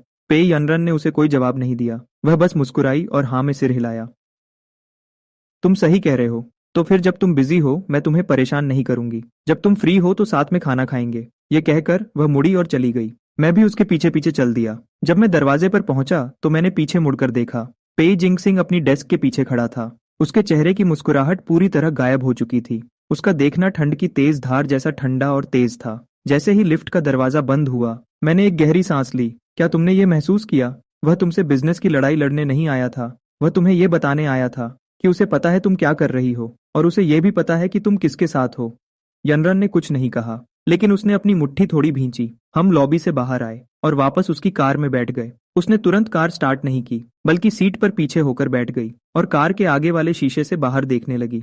पेई कॉरपोरेशन के एंटरटेनमेंट डिवीजन हेडक्वार्टर्स की सबसे ऊपर वाली मंजिल की खिड़की पर वह उसका ऑफिस था। उसने जानबूझकर अपनी कंपनी मेरे ऑफिस के ठीक सामने खोली है, ताकि हर दिन जब भी मैं ऊपर देखूं, मुझे उसका बोर्ड दिखाई दे। क्या तुम जानते हो वह क्या करना चाहता है? वह थोड़ी देर चुप रही। फिर उसने एक ऐसी बात कही जिसने मुझे अंदर तक डरा दिया। वह वही सब फिर से दोहराना चाहता है जो तब हुआ था जब मेरी माँ ने उसके बाप को बोर्ड ऑफ डायरेक्टर्स से निकाल दिया था। एक बार फिर से, बस इस बार मुझे निकाला जाएगा। कार में कुछ सेकंड्स तक बिल्कुल खामोशी रही। मैंने पूछा, तो फिर तुम क्या करने वाली हो? उसने मेरी तरफ अपना सिर घुमाया और मुस्कुराई, फिर कार स्टार्ट की। मैं पैसेंजर सीट पर पीछे होकर बैठ गया और अपनी तिरछी नजर से उसके शांत चेहरे को देखने लगा। यह औरत मेरी सोच से कहीं ज्यादा गहरी थी। उसे मेरी मदद या हिफाजत की जरूरत नहीं थी। उसे बस किसी ऐसे की जरूरत थी जो उसके साथ खड़ा रहे और जब वह अपना काम करे तो उसके रास्ते में ना आए। उस रात मैं अपने अपार्टमेंट वापस आया और सोफा पर बैठ गया। मेरे दिमाग में बार बार वही चल रहा था जो आज पे जिंगसिंग के ऑफिस में हुआ था। उसके कहे हुए शब्द, सू जिंगयुन आजकल तुम्हारे उस दोस्त पर कुछ ज्यादा ही ध्यान दे रही है, मेरे कानों में बार बार गूंज रहे थे। पे जिंगसिंग ने यह बात ऐसे ही मजाक में नहीं कही थी। उसने जानबूझकर यह बात पे यानरन को सुनाने के लिए कही थी ताकि वह उसे बता सके कि मुझे पता है तुम्हारे साथ कौन है और मुझे यह भी पता है कि कौन क्या करने वाला है। मैंने अपना फोन उठाया और टांगची को एक मैसेज भेजा, मेरी मदद करो और पता लगाओ कि सू जिंगयुन और पे जिंगसिंग एक दूसरे को कैसे जानते हैं और कब से। क्या कोई पीछे से इन दोनों को चला रहा है? कुछ ही मिनट्स बाद टांगची ने जवाब दिया, समझ गया, ठीक है बॉस चेंग। एक बात मैं आपको बताना भूल गया था। आज दोपहर को जब आप घर पर नहीं थे, किसी ने अपार्टमेंट पर एक पैकेज भेजा था। भेजने वाले की जगह मिस सू का नाम लिखा था। मैं स्क्रीन को घूरने लगा। मेरी आंखें हैरत से फट गईं। सू जिंगयुन को मेरे घर का पता मालूम है। इससे पहले कि मैं कोई जवाब देता, एक और मैसेज आया। मैंने पैकेज को नहीं खोला है। मैंने उसे आपके दरवाजे के पास शू कैबिनेट के नीचे रख दिया है। मैं खड़ा हुआ और दरवाजे की तरफ गया और सच में मुझे शू कैबिनेट के नीचे एक छोटा सा कार्डबोर्ड का डिब्बा दिखा। मैं नीचे बैठा और मैंने पैकेज को खोला। उसके अंदर एक काले रंग का वेलवेट बॉक्स था। ढक्कन खोलने पर अंदर एक जोड़ी कफलिंग्स रखे थे और उसके नीचे एक बिजनेस कार्ड दबा हुआ था। उस रात के फूल किसी ने खराब कर दिए थे, इसलिए बदले में मैं आपको ये कफलिंग्स भेज रही हूँ। उम्मीद है जब हम अगली बार मिलेंगे तो आप इन्हें पहने होंगे, सू जिंगयुन। मैं काफी देर तक उस कार्ड को देखता रहा। उसने मुझे कफलिंग्स भेजे और पे जिंगसिंग ने पे यानरन के ठीक सामने उसका नाम लिया। ये दोनों लोग एक सामने रहकर और एक पीछे छुपकर ऐसे खेल खेल रहे थे जैसे दोनों मिलकर शतरंज की बाजी चल रहे हों। और इस खेल के मोहरे सिर्फ मैं और पे यानरन नहीं थे। मैंने बॉक्स का ढक्कन बंद किया, उसे टेबल पर रखा और टांगची को रिप्लाई किया, मुझे पैकेज मिल गया है, मुझे पैकेज मिल गया है। पे जिंगसिंग के बारे में और पता लगाओ, जितना ज्यादा हो सके उतना अच्छा है। फोन नीचे रखते हुए, पे जिंगसिंग के बारे में और पता लगाओ, जितना ज्यादा हो सके उतना अच्छा है। फोन नीचे रखते हुए मैं सोफा पर पीछे होकर बैठ गया और अपनी आंखें बंद कर ली। अगली सुबह जल्दी मैं ऑर्फनेज के गेट पर 40 मिनट्स पहले ही पहुंच गया। मेरे हाथ में अभी भी एक गर्म कॉफी थी और एक सैंडविच। लेकिन आज मैंने एक और काम किया। मैंने टांगची से कहकर पूरी रात जागकर पे जिंगसिंग के बारे में सारी जानकारी इकट्ठा करवाई, उसे प्रिंट किया और एक लिफाफे में रख दिया। जब उसने गेट पर अपनी कार रोकी तो मेरे हाथ में लिफाफा देखकर उसने अपनी भौहें उठाई और पूछा, ये क्या है? तुम्हारे कजिन का रेज्यूमे। मैंने लिफाफा उसकी तरफ बढ़ा दिया। मैंने टांगक्यू से पूरी रात इन्वेस्टिगेशन करवाई कि उसके नाम पर आखिर कितनी कंपनीज हैं और उनके पास पैसा कहाँ से आता है, पिछले 3 महीनों में वह किस किस से मिला है, सब कुछ इसके अंदर है। उसने लिफाफा ले लिया पर उसे तुरंत नहीं खोला, बल्कि मेरी तरफ देखते हुए पूछा, तुमने उसकी इन्वेस्टिगेशन क्यों की? क्योंकि वह तुम्हें नुकसान पहुंचाना चाहता है और मैं तुम्हें उससे अकेले नहीं लड़ने दे सकता। उसने पेपर्स का वह मोटा पुलिंदा पकड़े हुए मेरी तरफ देखा। वह 2 या 3 सेकंड्स के लिए खामोश रही, फिर उसने लिफाफा अपने बैग में रख लिया। उसके चेहरे पर एक हल्की सी मुस्कान आई। Thank you. उसकी आवाज बहुत धीमी थी पर मैंने सुन ली। उस दिन ऑर्फनेज में जब वह बच्चों के साथ खेल रही थी तो वह पहले से ज्यादा खुश और बेफिक्र लग रही थी। मैं पास ही एक लंबी बेंच पर बैठ गया और सैंडविच खोलकर खाने लगा। झूला आवाज कर रहा था। धूप पत्तों से छनकर नीचे बिखर रही थी। हवा में धूप और कुकीज की हल्की सी खुशबू थी। मैंने उसे जमीन पर बैठे हुए देखा। वह एक छोटी बच्ची का हाथ पकड़कर उसे ब्लॉक्स जोड़ना सिखा रही थी। उसके बाल हर मूवमेंट के साथ हिल रहे थे। वह मेरी यादों वाली लड़की नहीं थी, पर मैं धीरे धीरे उसे फिर से समझ रहा था। उस दोपहर उसने पे जिंगसिंग का कोई जिक्र नहीं किया और न ही ये पूछा कि मैंने उसकी मदद क्यों की। जब मैं जाने लगा तो वह ऑर्फनेज के गेट पर खड़ी हो गई और मुझसे बोली, क्या तुम कल फिर आओगे? अगर आओ तो मेरे लिए एक आइस्ड अमेरिकानो लेते आना। मैं थोड़ा रुका, पर तुमने तो कहा था कि तुम ठंडी चीजें नहीं पीती। उसने अपना सिर थोड़ा घुमाया। उसकी आंखों में एक शरारत थी। क्या तुमने ही नहीं कहा था कि तुम धीरे धीरे मेरी सारी आदतें याद कर लोगे? यह कहकर वह मुड़ी और अपनी कार में बैठ गई। मैं ऑर्फनेज के गेट पर खड़ा कुछ सेकंड्स तक मुस्कुराता रहा। फिर मैंने अपना फोन निकाला और उसे एक मैसेज भेजा, मैं कल तुम्हारे लिए एक ठंडी कॉफी लेकर आऊंगा। उसने कोई जवाब नहीं दिया, पर मैंने देखा वह सफेद पोर्शे गाड़ी चौराहे पर एक पल के लिए रुकी और फिर मुड़कर मेरी आंखों से दूर चली गई। कार के शीशे से मैंने हल्का सा देखा कि वह अपने फोन को देख रही थी। उस दिन ऑर्फनेज से वापस आने के बाद मैं अपने अपार्टमेंट में बैठ गया। मैंने पे जिंगसिंग की फाइल निकाली और उसे 3 बार ध्यान से पढ़ा। टांगचू ने बहुत ध्यान से काम किया था, बिजनेस की जानकारी और पैसे के लेन देन के अलावा। उसने एक और चीज भी साथ लगाई थी। पिछले 3 महीनों में पे जिंगसिंग कहाँ कहाँ गया और किससे मिला, उसकी पूरी लिस्ट। वह किससे और किस हालत में मिला, यहाँ तक कि किस रात को उसने किस रेस्टोरेंट में लोगों को खाना खिलाया और किसके साथ खाना खाया, सब कुछ साफ साफ लिखा था। मेरी नजर एक लाइन पर रुक गई। मेरी उंगली वहां ठहर गई। 3 महीने पहले पे जिंगसिंग बेजिंग के बाहर एक प्राइवेट रेस कोर्स पर था और वहां उसकी मुलाकात चू जिंगयान के पिता चू मिंगयुआन से एक बार हुई थी। उनकी यह मुलाकात लगभग 40 मिनट्स तक चली। चू जिंगयान के पिता, मैंने इस लाइन को फिर से पढ़ा। चू जिंगयान के पिता, मैंने इस लाइन को फिर से पढ़ा। फिर मैंने अपना फोन उठाया और टांग चू को कॉल किया। उस वक्त जब पे जिंगसिंग और चू मिंगयुआन मिले थे तो उनके बीच क्या बात हुई थी? क्या तुम्हें कुछ पता चला? दूसरी तरफ से टांग चू 2 सेकंड्स के लिए चुप रहा। बॉस जियांग, उस लेवल की मीटिंग की बातें बाहर आना नामुमकिन है, लेकिन मैं आपको एक बात बता सकता हूँ। उस मीटिंग के थोड़े ही समय बाद चू मिंगयुआन के नाम पर चलने वाली एक कंपनी ने पे जिंगसिंग की नई कंपनी में पैसा लगाया था। वह पैसा बहुत ज्यादा नहीं था, बस उतना ही था जितने से कंपनी शुरू करने की बची हुई राशि पूरी हो सके। यह सुनकर मैं सोच में पड़ गया। तुम्हारा मतलब है कि चू फैमिली उसकी मदद कर रही है? आप ऐसा समझ सकते हैं। कॉल काटकर मैं सोफा पर पीछे होकर बैठ गया और काफी देर तक सोचता रहा। पे जिंगसिंग ने चू फैमिली को अपने साथ मिला लिया था। मेरे और चू जिंगयान के बीच पहले से ही झगड़ा चल रहा था। चू मिंगयुआन को यह बात जरूर पता होगी, फिर भी वह पे जिंगसिंग की कंपनी में पैसा लगाने को तैयार हो गया। इससे पता चलता है कि वह सिर्फ अपनी बेटी का गुस्सा नहीं निकालना चाहता था, बल्कि वह खुद भी चाहता था कि पे जिंगसिंग पे यानरन के खिलाफ खड़ा हो जाए। उनकी ताकत मेरी सोच से थोड़ी ज्यादा थी और पे यानरन अभी भी शतरंज के दूसरी तरफ बैठी सामने वाले की चाल का इंतजार कर रही थी। मैं खड़ा हुआ और खिड़की के पास जाकर इस खामोश रात को देखने लगा। वह इंतजार कर सकती थी, पर मैं नहीं। अगली सुबह जल्दी मैं ऑर्फनेज नहीं गया, मैं एक दूसरी जगह गया। बेजिंग के बाहर पश्चिम की तरफ बने सेंट जॉन्स चर्च में। मेरी याद में यह पहली बार था जब मैं खुद अपनी मर्जी से इस जगह आया था। इससे पहले जो भी अजीब यादें आई थीं, वह अपने आप ही दिमाग में आ जाती थीं। मैंने दरवाजा खोला और अंदर गया। अंदर सब खाली था, बस सबसे आगे वाली सीट पर एक बूढ़ी औरत काले कपड़े पहने बैठी थी और सिर झुकाकर प्रार्थना कर रही थी। मैं चुपचाप सबसे पीछे वाली सीट पर जाकर बैठ गया। मैं इस जगह की यादों को अपने दिमाग में ढूंढने की कोशिश कर रहा था, लेकिन मुझे कुछ भी याद नहीं आ रहा था। जैसे ही मैं वहां से जाने वाला था, पीछे से एक बुजुर्ग की आवाज आई, तुम जांगचेन हो ना? मैंने पीछे मुड़कर देखा तो दरवाजे पर एक बुजुर्ग आदमी ग्रे शर्ट पहने खड़े थे। आप? मैं यहाँ का मैनेजर हूँ, मेरा नाम जो है। वह बुजुर्ग मेरे पास आए और बोले, तुम जाने पहचाने लगते हो। मुझे याद आया कि मैं तुमसे पहले मिल चुका हूँ। आपको मैं याद हूँ? मैं हैरान रह गया। हाँ बिल्कुल, 5 साल पहले तुम्हारी शादी यहीं हुई थी। मैनेजर जो मेरे पास बैठ गए। तुम क्या जानना चाहते हो? उस दिन की शादी के बारे में। उस दिन मेरी ड्यूटी दोपहर के 3 बजे से रात के 8 बजे तक थी। उस दोपहर दूल्हा और दुल्हन एक साथ आए थे। और फिर क्या हुआ? शादी की रस्म शाम के 6 बजे शुरू हुई। पूरा चर्च सफेद फूलों से भरा हुआ था। जैसे ही दुल्हन आई, सब लोग बिल्कुल चुप हो गए। तुम इतने घबराए हुए थे कि हकला रहे थे। वह थोड़ी देर के लिए रुके, फिर अचानक स्टेज गिर गया। मेरा शरीर ठंडा पड़ गया। बिना किसी वार्निंग के पूरा का पूरा मेन स्टेज ऐसे ही गिर गया। दुल्हन तुम्हारे सबसे पास खड़ी थी। उसने सबसे पहले भागकर तुम्हें गले लगाया ताकि तुम्हें बचा सके। तुम्हें बस थोड़ी खरोंचें आईं और फिर तुम दोनों बेहोश हो गए। जब एम्बुलेंस आई तो डॉक्टर ने कहा कि तुम दोनों को कोई बड़ी चोट नहीं आई है, तुम दोनों बस डर की वजह से बेहोश हो गए थे। और फिर क्या हुआ? फिर आगे क्या हुआ? तुम दोनों को एम्बुलेंस में बिठा दिया गया। मैंने तुम दोनों को दरवाजे तक छोड़ा था। फिर उसके बाद क्या हुआ? मुझे नहीं पता कि उसके बाद क्या हुआ। मैनेजर जो खड़े हो गए, उन्होंने मेरे कंधे को थपथपाया और बोले, आगे क्या हुआ? ये तो तुम्हें अपने आसपास के लोगों से पूछना होगा। मैं तो बस एक चौकीदार हूँ। मैं तेजी से चर्च से बाहर निकला और चलते चलते अपना फोन निकालने लगा। तांगचू ने जल्दी से फोन उठा लिया। तांगशू, तुम अच्छे से जानते हो ना कि मेरे और यानरन के बीच क्या हुआ था? फोन के दूसरी तरफ 5 सेकंड तक बिल्कुल खामोशी रही। तुम किस बारे में बात करना चाहते हो? आखिरी बार जब मैंने पे यानरन को देखा था, तांगशू की सांसें अचानक तेज हो गईं। एयरपोर्ट पर उसे जबरदस्ती ले जाया गया। फिर मैं बेहोश हो गया और जब मेरी आंख खुली तो मैं सब कुछ भूल चुका था। वह काफी देर तक चुप रहा। शादी के उस हादसे के बाद पेई फैमिली ने तुरंत उसके यूके जाने का इंतजाम कर दिया। हम सब ने सोचा कि वह आगे कुछ नहीं बोला। क्या सोचा?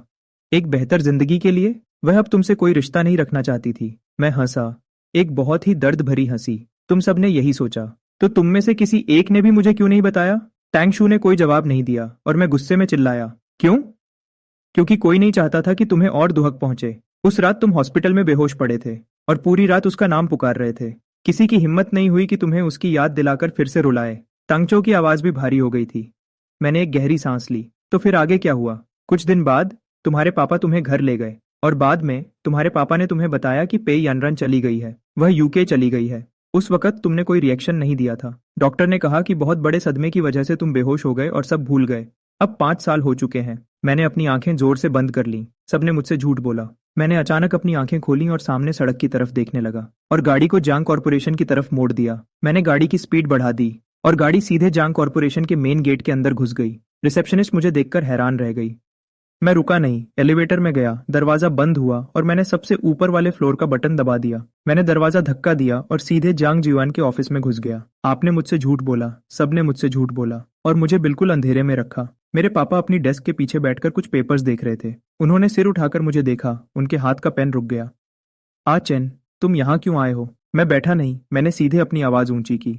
यह शादी अकेले आपने ही तैयार करवाई थी। गवाह के रूप में आपने ही साइन किया था। पैसे देने के सारे पेपर्स पर आपके ही साइन थे। तो फिर जब मैं पे यानरन को भूल गया तो आपने इस बारे में एक शब्द भी क्यों नहीं बोला? उन्होंने अपना पेन नीचे रख दिया और अपनी चेयर पर पीछे हो गए।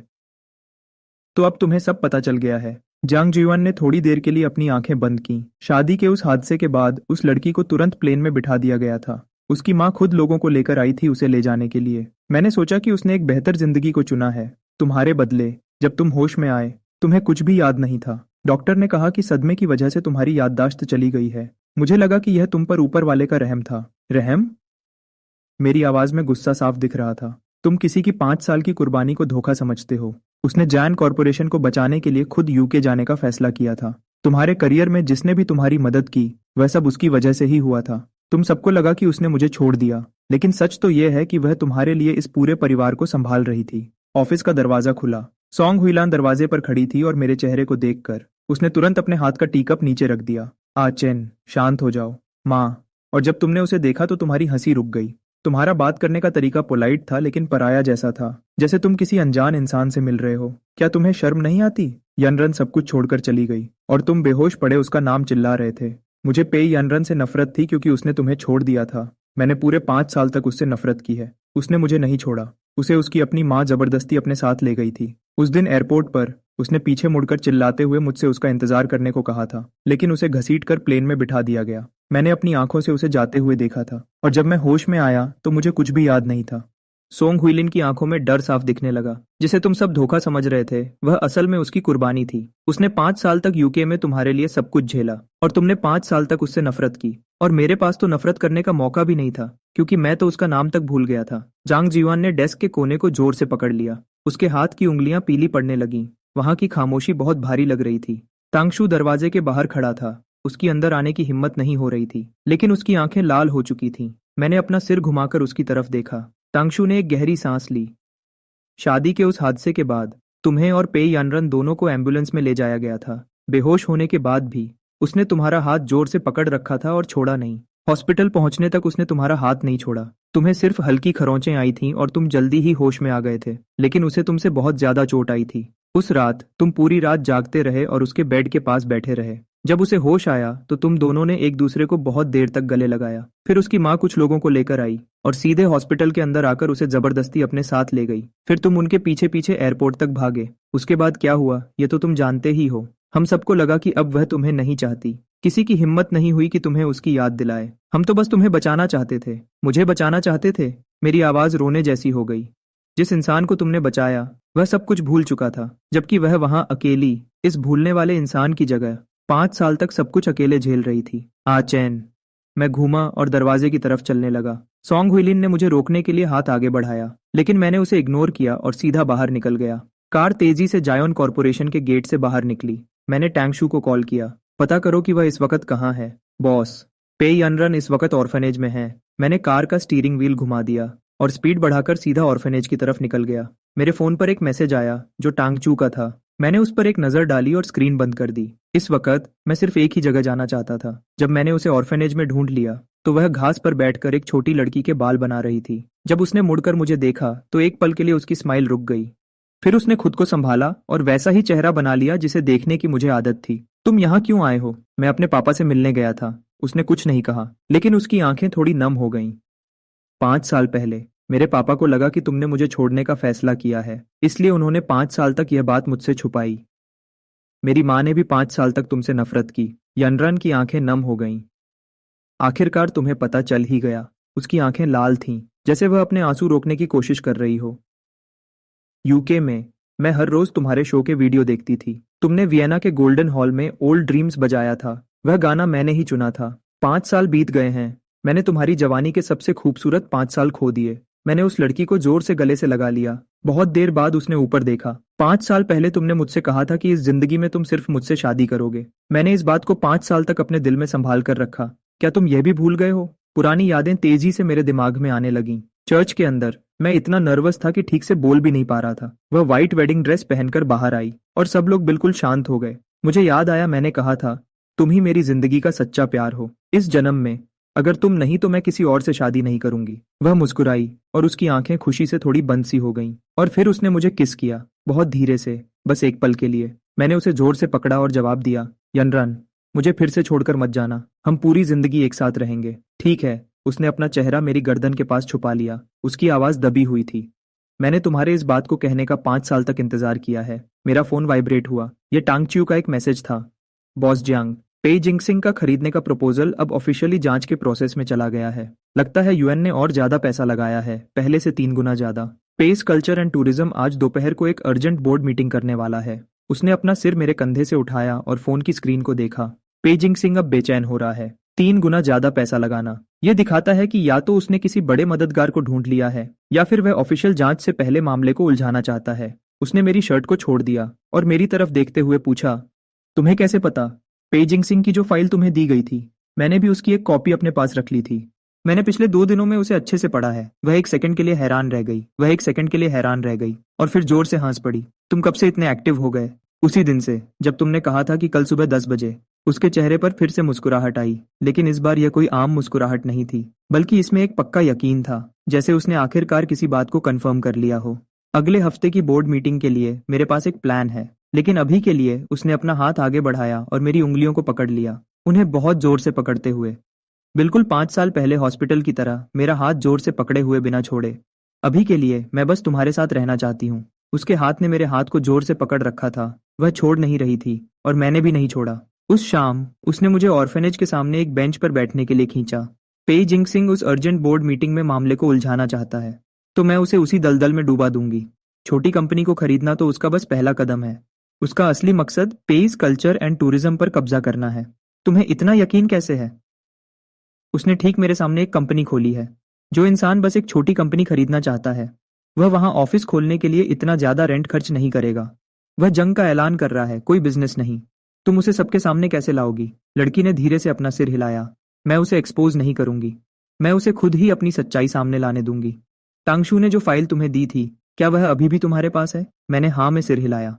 हाँ, मेरे पास है। वह प्यार से मुस्कुराई। यह तो अच्छा है। कुछ दिनों में मुझे तुम्हारी जरूरत मेरे साथ खड़े होने के लिए पड़ेगी। कुछ दिनों बाद pace culture and tourism headquarters के सबसे ऊपर वाले फ्लोर के मीटिंग रूम में मैं जल्दी पहुंच गया। तांगहू मेरे पास था। उसके हाथ में बहुत सारे डॉक्यूमेंट्स थे। उसका चेहरा परेशान था, लेकिन उसकी आंखों में एक्साइटमेंट थी। मैं 3 महीने से आज के इस तमाशे का इंतजार कर रहा था। मैंने कुछ नहीं कहा। मेरी उंगलियां पेई जिंगसिंग की फाइल को पलट रही थीं। इसमें पैसे के आने जाने की हर एक लाइन लिखी थी, हर एक पैसा लगाने की बात, उनकी मीटिंग का हर एक वक्त और जगह। मैंने यह सब याद कर लिया था। उनकी मीटिंग का हर एक वक्त और जगह मैंने सब याद कर लिया था। यह एक हथियार की तरह था और आज मैं इससे उसकी मदद करने वाला था। ठीक उसी वक्त बोर्ड के मेंबर्स एक एक करके अंदर आए। सबसे आखिर में आने वाला इंसान पेई जिंगसिंग था। मुझे देखकर उसकी आंखों में एक पल के लिए शक दिखा, लेकिन उसने जल्दी से उसे छुपा लिया। यनरन, बहुत दिनों बाद मिले। तुम पहले से बहुत अच्छी लग रही हो। बैठ जाओ, मीटिंग शुरू करते हैं। पेई जिंगसिंग ने पहले बोलना शुरू किया। आप सभी को मेरा नमस्ते। कुछ दिनों पहले मैंने एक छोटी कंपनी को खरीदने का प्रपोजल दिया था, जो पेस कल्चर एंड टूरिज्म के अंदर आती है और बुकिंग्स का काम देखती है। यनरन, मुझे यकीन है कि तुमने वह प्रपोजल पढ़ लिया होगा। इस कंपनी को खरीदना पेस कल्चर एंड टूरिज्म के लिए एक अच्छी बात है। एक अलग से चलने वाली कंपनी ज्यादा अच्छे से काम कर पाएगी और इससे बड़ी कंपनी पर पैसों का दबाव भी कम होगा। पेई यनरन ने कुछ नहीं कहा, बस उसकी तरफ देखा और उसके चेहरे पर एक हल्की सी मुस्कुराहट आई। पेई जिंगसिंग, मैंने तुम्हारा प्रपोजल पढ़ा है। इसमें एक छोटी सी दिक्कत है। खरीदने वाली पार्टी का जो नाम तुमने दिया है वह जो वेन है, लेकिन जब मैंने शेयर्स की जांच की तो पता चला कि इसका असली फायदा पाने वाले तुम ही हो। मीटिंग रूम में बिल्कुल सन्नाटा छा गया। पेई यनरन ने वह डॉक्यूमेंट टेबल पर रख दिया। पेई जिंगसिंग ने उसे उठाया और एक नजर देखा। उसकी मुस्कुराहट अब गायब होने लगी थी। यह तो बस एक छोटी सी गलती है, इससे इस डील पर कोई असर नहीं पड़ता। पेई यनरन ने उसे इग्नोर किया। दूसरी दिक्कत, इसमें पैसा लगाने वाला बड़ा इन्वेस्टर कौन है? पे जिंगसिंग के माथे पर पसीना आने लगा। ये बिजनेस का एक राज है, मैं इसके बारे में अभी नहीं बता सकता। पे यनरन मुस्कुराई। तुम्हें बताने की कोई जरूरत नहीं है, मैंने पहले ही इसकी जांच कर ली है। यह सू मिन्युअन के नाम की दो कंपनीज का मिलाकर लगाया गया पैसा है। पे जिंगसिंग के चेहरे का रंग उड़ गया। मीटिंग रूम में बैठे लोग आपस में धीरे धीरे बातें करने लगे। पे यनरन ने तीसरा डॉक्यूमेंट उठाया। उसकी आवाज अभी भी बिल्कुल शांत थी। तीसरी दिक्कत, आपके प्रपोजल की तीसरी शर्त कहती है कि खरीदने का काम पूरा होने के बाद खरीदार को कंपनी के एसेट्स और बिजनेस के तरीके को बदलने का पूरा हक होगा। इस बदलाव में क्या क्या शामिल है?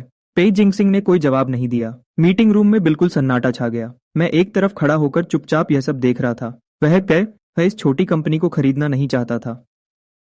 छोटी कंपनी को खरीदना नहीं चाहता था। वह तो बस उस 15% हिस्से को लेना चाहता था और इस 15% के सहारे पेस कल्चर एंड टूरिज्म पर पूरा कब्जा करना चाहता था। पे जिंगसिंग अचानक खड़ा हो गया। तुम्हें लगता है कि यह छोटी सी चीज मुझे रोक लेगी? पे यनरन चेयरमैन की सीट पर बैठी थी। तुम्हें क्या लगता है कि मेरे पास सिर्फ यह 3 डॉक्यूमेंट्स हैं? पे जिंगसिंग की आंखें अचानक हैरत से छोटी हो गईं। तांगशू ने अपने हाथ के सारे डॉक्यूमेंट्स पे यानरन के सामने रख दिए। फिर उसने आगे बढ़कर मीटिंग रूम का दरवाजा खोला।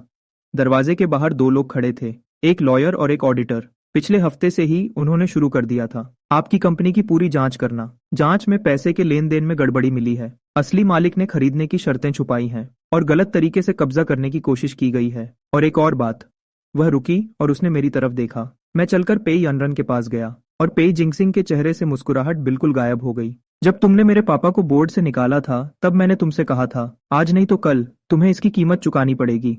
पे यनरन ने थोड़ा सा मुंह बनाया और गुस्से में बोली, मेरी माँ ने तुम्हारे पापा को बोर्ड से निकाला था क्योंकि उन्होंने कंपनी के $30 मिलियन का गबन किया था। क्योंकि उन्होंने $30 मिलियन का गबन किया और 3 साल तक हिसाब किताब में हेरा फेरी की। तुम्हें सच में लगता है कि तुम्हारे पापा के साथ गलत हुआ था? उनके साथ कुछ गलत नहीं हुआ था। उन्होंने कानून तोड़ा था, इसलिए उन्हें निकाल दिया गया। मेरी माँ ने उन पर कोई पुलिस केस नहीं किया ताकि मेरे अंकल के पास बचने का रास्ता रहे। फिर भी तुम्हें बुरा लगा। तुमने 5 साल तक दुश्मनी पाली और ये सब प्लान किया।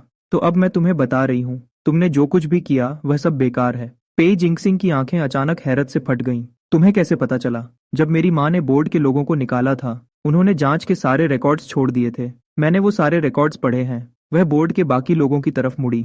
आप सभी लोग देखिए, खरीदने वाली पार्टी, इसका असली मालिक, पे जिंगसिंग का सच और इस प्रपोजल की सारी कमियां, ये सब अब आपके सामने है। अब आप सब अपना वोट दीजिए। सबसे बुजुर्ग मेंबर ने कहा, इस खरीदारी को रद्द करो और इसकी पूरी जांच शुरू करो। किसी ने इसका विरोध नहीं किया। पे जिंगसिंग मीटिंग रूम के बीच में खड़ा था, एक टूटे हुए चाकू की तरह। उसके चेहरे पर गुस्सा तो था, लेकिन उसकी ताकत अब खत्म हो चुकी थी। उसने मेरी तरफ देखा, फिर पे यानरन की तरफ देखा। उसके होंठ हिल रहे थे, पर मुंह से कोई आवाज नहीं निकल रही थी। फिर वह मुड़ा और दरवाजे की तरफ चलने लगा। दरवाजे पर पहुंचकर वह एक पल के लिए रुका और अपना सिर घुमाकर पे यानरन को देखने लगा। तुम्हें लगता है कि यह सब खत्म हो गया? पे यानरन ने उसकी तरफ देखा तक नहीं। तुमने जानबूझकर अपनी कंपनी ठीक मेरी कंपनी के सामने खोली थी। अब जब मैं तुम्हारा वो बोर्ड देखती हूँ तो मुझे सिर्फ कानून तोड़ने वाली एक दीवार दिखती है। पे जिंगसिंग वहां से चला गया। मीटिंग रूम का दरवाजा बंद हो गया। बोर्ड के 7 मेंबर्स पे यानरन की तरफ देख रहे थे। उनकी आंखों में कुछ ऐसा था जो मैंने पहले कभी नहीं देखा था। वह डर नहीं था, बल्कि सच में इज्जत और सम्मान था। पे यानरन और मैं पेस कल्चर एंड टूरिज्म के ऑफिस से बाहर आए। पे यानरन और मैं पेस कल्चर एंड टूरिज्म के ऑफिस से बाहर आए और सड़क के दूसरी तरफ खड़े हो गए। पे जिंगसिंग की कंपनी का बोर्ड अभी भी वहां था। कांच की दीवार पर धूप चमक रही थी। उस बोर्ड पर बड़े अक्षरों में लिखा था, जिंगसिंग कल्चरल मीडिया। वह बिल्कुल नया लग रहा था, जैसे कल ही लगाया गया हो। मैंने उस बोर्ड की तरफ देखा। मेरी आवाज भारी थी। एक बार जांच शुरू होने के बाद उसके पास अपना सब कुछ बेचने या भागने के अलावा कोई रास्ता नहीं होगा। कोई तीसरा रास्ता नहीं है। उसके चेहरे पर एक हल्की सी मुस्कुराहट आई। 3 दिन के अंदर वो बोर्ड वहां से हट जाएगा। उसके बाद जब भी मैं ऊपर देखूंगी, उसने मेरी तरफ देखा, मुझे सिर्फ आसमान दिखेगा। मुझे सिर्फ आसमान दिखेगा। उसकी आंखों में बहुत प्यार था। पे यानरन बिल्डिंग से बाहर आई और मुझे देखकर उसके चेहरे पर मुस्कुराहट आ गई। तुम आ गए? मैंने उसे एक लाटे कॉफी दी। उसने कॉफी ली और उसे देखने लगी। बिना चीनी के? मेरी इस बात पर वह हंस पड़ी। उसने कप को पकड़ा। उसकी उंगलियां कप के किनारे को छू रही थीं। आखिरकार तुम्हें याद आ ही गया। टांगशू ने कॉल किया था। जांच के सारे रिजल्ट्स आ गए हैं। पे जिंगसिंग पर गलत तरीके से कब्जा करने का आरोप साबित हो गया है और कंपनी के अकाउंट्स फ्रीज कर दिए गए हैं। सू मिंग्युअन ने जो पैसा लगाया था वह वापस कर दिया गया है और वह अपना सब कुछ बेचकर रातों रात भाग गया। चू जिंग्युन ने भी अपनी सारी डील वापस ले ली है और रिश्ता तोड़ने का एक बयान जारी कर दिया। यह सुनकर पे यनरन धीरे से हंसी। उसके दांत तो बहुत पहले ही निकाल दिए गए थे, फिर भी उसने आखिरी बार काटने की कोशिश की। मैंने सामने वाली बिल्डिंग की खाली कांच की दीवार को देखा। तुम सही कह रही हो, ऊपर देखने पर अब सिर्फ आसमान ही बचा है। वह मेरी तरफ देखने के लिए मुद्दी। उसकी आंखों में प्यार था। मैंने आगे कहा, लेकिन अभी भी 2 काम करने बाकी हैं। मेरी माँ ने तुमसे 5 साल तक नफरत की है, और तुम्हारी माँ ने तुम्हें 5 साल के लिए दूर भेज दिया था। जांग फैमिली के घर वापस आने पर सोंग हुइलन लिविंग रूम में चाय का कप पकडिड्डे बैठी थी, पहला मामला सुलझाने के लिए। माँ, मुझे आपसे कुछ कहना है। मेरी माँ ने मेरी तरफ देखा तक नहीं। तुम फिर से उसकी तरफदारी करने आए हो, है ना? मैं उसकी तरफदारी नहीं कर रहा हूँ, बल्कि आपको सच बता रहा हूँ। 5 साल पहले वह अपनी मर्जी से नहीं गई थी। उसे उसकी माँ ने जबरदस्ती भेज दिया था। उस दिन एयरपोर्ट पर उसने अपना सिर घुमाया और चिल्लाकर मुझे रुकने के लिए कहा। फिर उसे जबरदस्ती प्लेन में ले जाया गया। मैं उसके पीछे भागा और बेहोश हो गया, और जब मेरी आंख खुली तो मुझे कुछ याद नहीं था। सोंग हुइलन का हाथ रुक गया, चाय का कप हवा में ही रुक गया। क्या? मुझे लगा उसने तुम्हें छोड़ दे दिया, इसलिए मैंने 5 साल तक उससे नफरत की। लेकिन उसने मुझे कभी नहीं छोड़ दा। उसने 5 साल तक यूके में जांग फैमिली की सारी जिम्मेदारी उठाई। मेरे लिए रास्ता आसान किया, और मेरे बदले की गोलियां खुद पर झेली। आपको हमेशा लगा कि वह अपनी मर्जी से गई थी, लेकिन सच तो यह है कि उसे जबरदस्ती भेजा गया था। सोंग हुइलान ने चाय के कप को जोर से पकड़ी दिए छिए। क्या मैं गलत इंसान से नफरत कर रही थी? मेरी माँ की आंखों में तुरंत आंसू आ गए। मैंने तो सिर्फ उसे जाते हुए देखा था, और तुम पूरी रात उसका नाम पुकारते रहे। मुझे लगा कि अब वह तुम्हें नहीं चाहती, इसलिए मैंने 5 साल तक उससे नफरत की। मैं नहीं चाहता कि आप अब उससे और नफरत करें। मेरी आवाज भी थोड़ी भारी हो गई। कल मैं उसे खाने पर घर लेकर आऊंगा। सोंग हुइलान ने अपने आंसू पोंछे, और हाँ में सिर हिलाया। जांग जीवन स्टडी रूम से बाहर आया। उसके हाथ जोर से बंद थे। वह काफी देर तक खामोश रहा। उस लद्दकी ने 5 साल तक जांग फैमिली का बोझ उठाया, फिर भी मैंने कभी शुक्रिया का एक शब्द तक नहीं कहा। उस साल मैंने अकेले ही शादी का सारा इंतजाम किया था। शादी के सर्टिफिकेट पर गवाह के रूप में मेरा नाम था, लेकिन शादी में हुए उस हादसे के बाद मैंने 5 साल तक यह बात तुमसे छुपाई। मुझे लगा मैं तुम्हें बचा रहा हूँ, लेकिन सच तो यह है कि मैं सिर्फ भाग रहा था। उसने अपने पीछे से एक डिब्बा निकाला। मुझे यह तुम्हें पहले ही दे देना चाहिए था। यह मेरी गलती है। डिब्बा खोला गया। उसके अंदर 5 साल पहले की शादी की तस्वीरें थीं, और एक वीडियो टेप थी।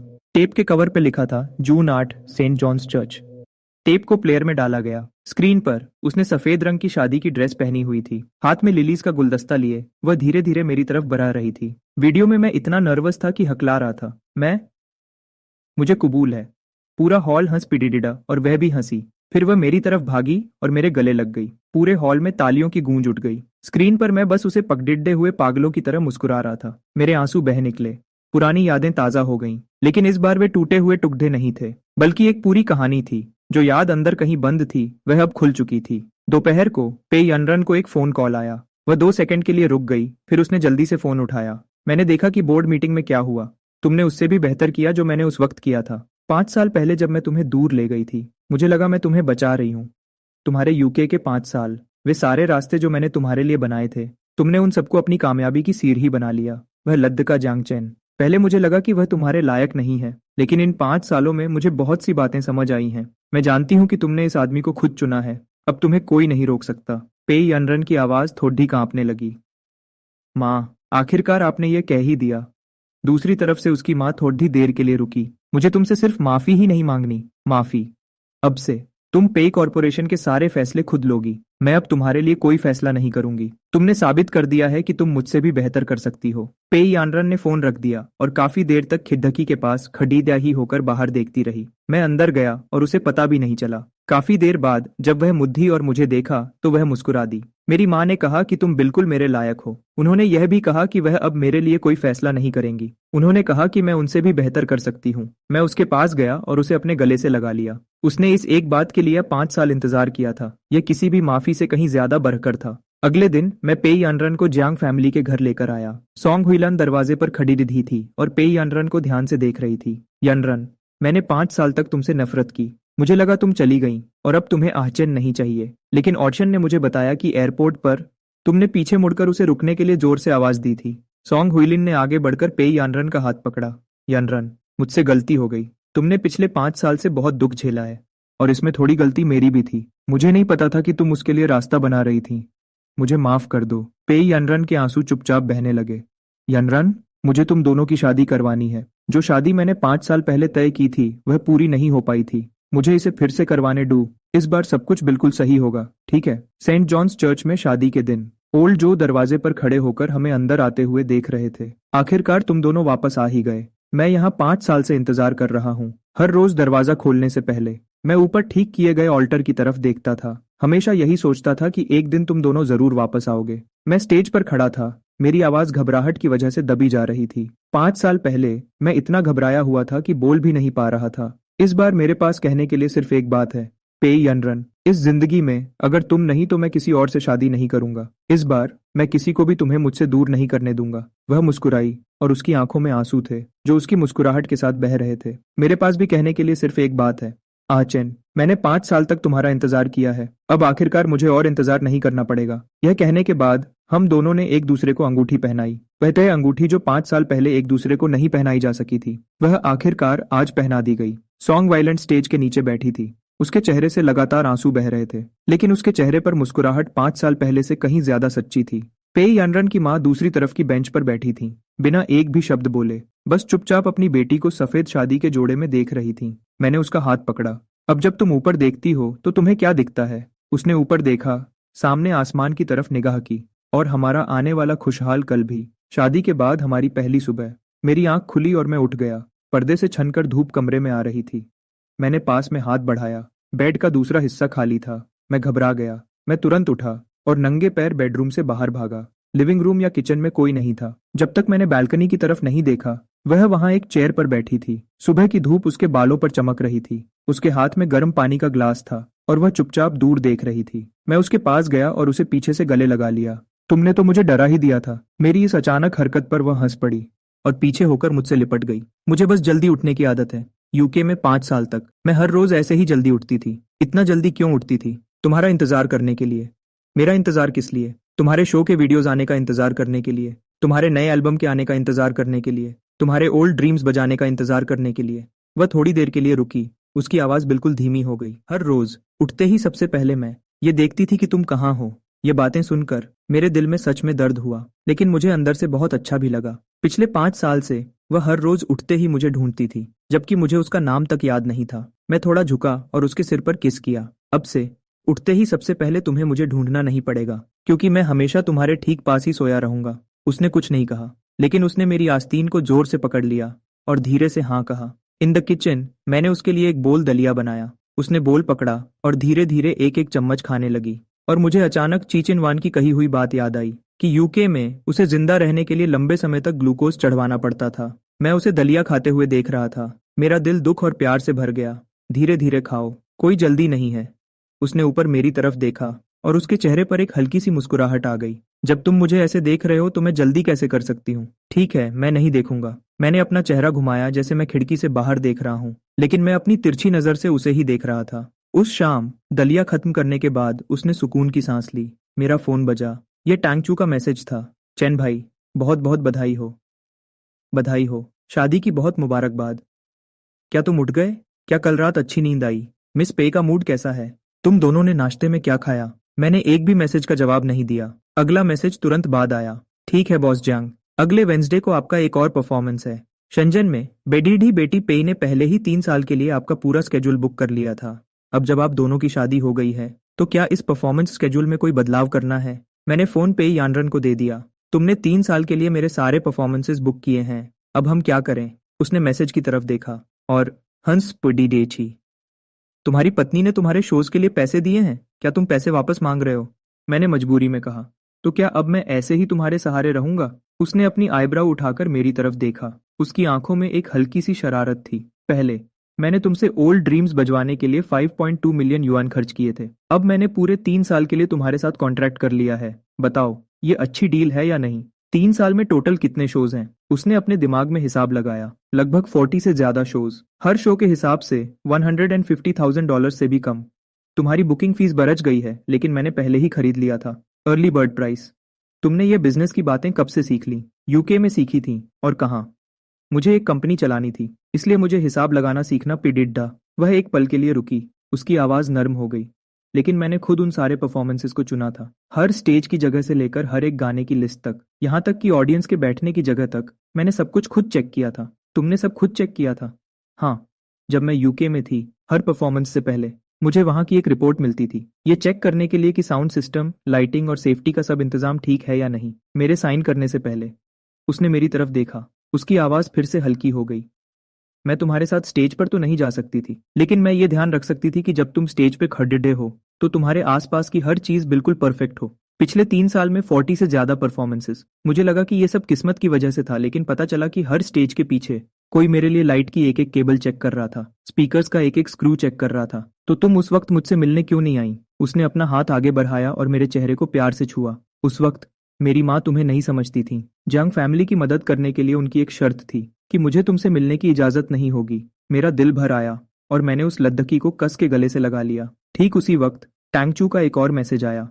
बॉस जंग, प्लीज मुझे जवाब दो। अपने सपनों की दुनिया से बाहर आओ। मुझे बताओ कि शंजन वाला शो हो रहा है या नहीं। पे यनरन ने मेरा फोन ले लिया और सीधा एक वॉइस मैसेज भेजा। शंजन वाला शो बिल्कुल नॉर्मल तरीके से होगा और अगले महीने से सारे परफॉर्मेंस कॉन्ट्रैक्ट्स हम दोनों के नाम पर होंगे। जंगचेन की फीस पहले जितनी ही रहेगी। पेज एंटरटेनमेंट अब अलग से काम नहीं करेगा, बल्कि सीधा जंगचेन स्टूडियो के साथ साइन करेगा। तांगशू ने तुरंत जवाब दिया, समझ गया। बेडिरिधि बेटी पेई बहुत समझदार है। अब मैं आप दोनों नए नए शादीशुदा लोगों को परेशान नहीं करूंगा। पेई यनरन ने फोन मुझे वापस दे दिया। उसके चेहरे पर एक मुस्कान आई। तुम्हारा असिस्टेंट काफी मजेदार है। ही बस बातें थोड़ी ज्यादा करता है, लेकिन काम के मामले में वह काफी भरोसेमंद है। मुझे पता है, वरना मैं उसे तुम्हारे पास रहने ही नहीं देती। तुमने ही टांगच्यू को मेरे पास भेजा था। उसने सीधा जवाब नहीं दिया, बस इतना कहा, क्या तुम्हें लगता है कि एक आम म्यूजिक स्टूडेंट जो एक छोटे से पब से निकलकर सीधा बेडी डीढे इंटरनेशनल स्टेज पर पहुंच गया, उसने यह सब अकेले ही कर लिया? पता चला कि मेरी हर कामयाबी के पीछे वही थी। चलो, हम कहीं जा रहे हैं। कहाँ? ऑर्फनेज। ऑर्फनेज के गेट पर दो छोटी वाली एक छोटी लडी डिडकी सबसे पहले भागकर आई। उसने पेई यानरन के पैर को पगडीडी डेच लिया, फिर बड्डद्दी बड्डद्दी आंखों से मेरी तरफ देखा। दीदी, यह अंकल कौन है? पेई यानरन नीचे बैठी और लद्दद्दकी के सिर पर हाथ फेरा। यह मेरे पति हैं। छोटी लद्दद्दकी और भी हैरान हो गई। पति मतलब आपकी शादी हो गई? हाँ, शादी हो गई। छोटी लड्डकी ने पेई यानरन को देखा, फिर मेरी तरफ देखा, फिर अपना सिर थोड़ा टेढ़ा करके पूछा, दीदी, आपके बाल इतने सफेद क्यों हैं? पेई यानरन एक पल के लिए रुक गई और उसके पास खड्डे खड्डे। मेरा दिल बैठ गया।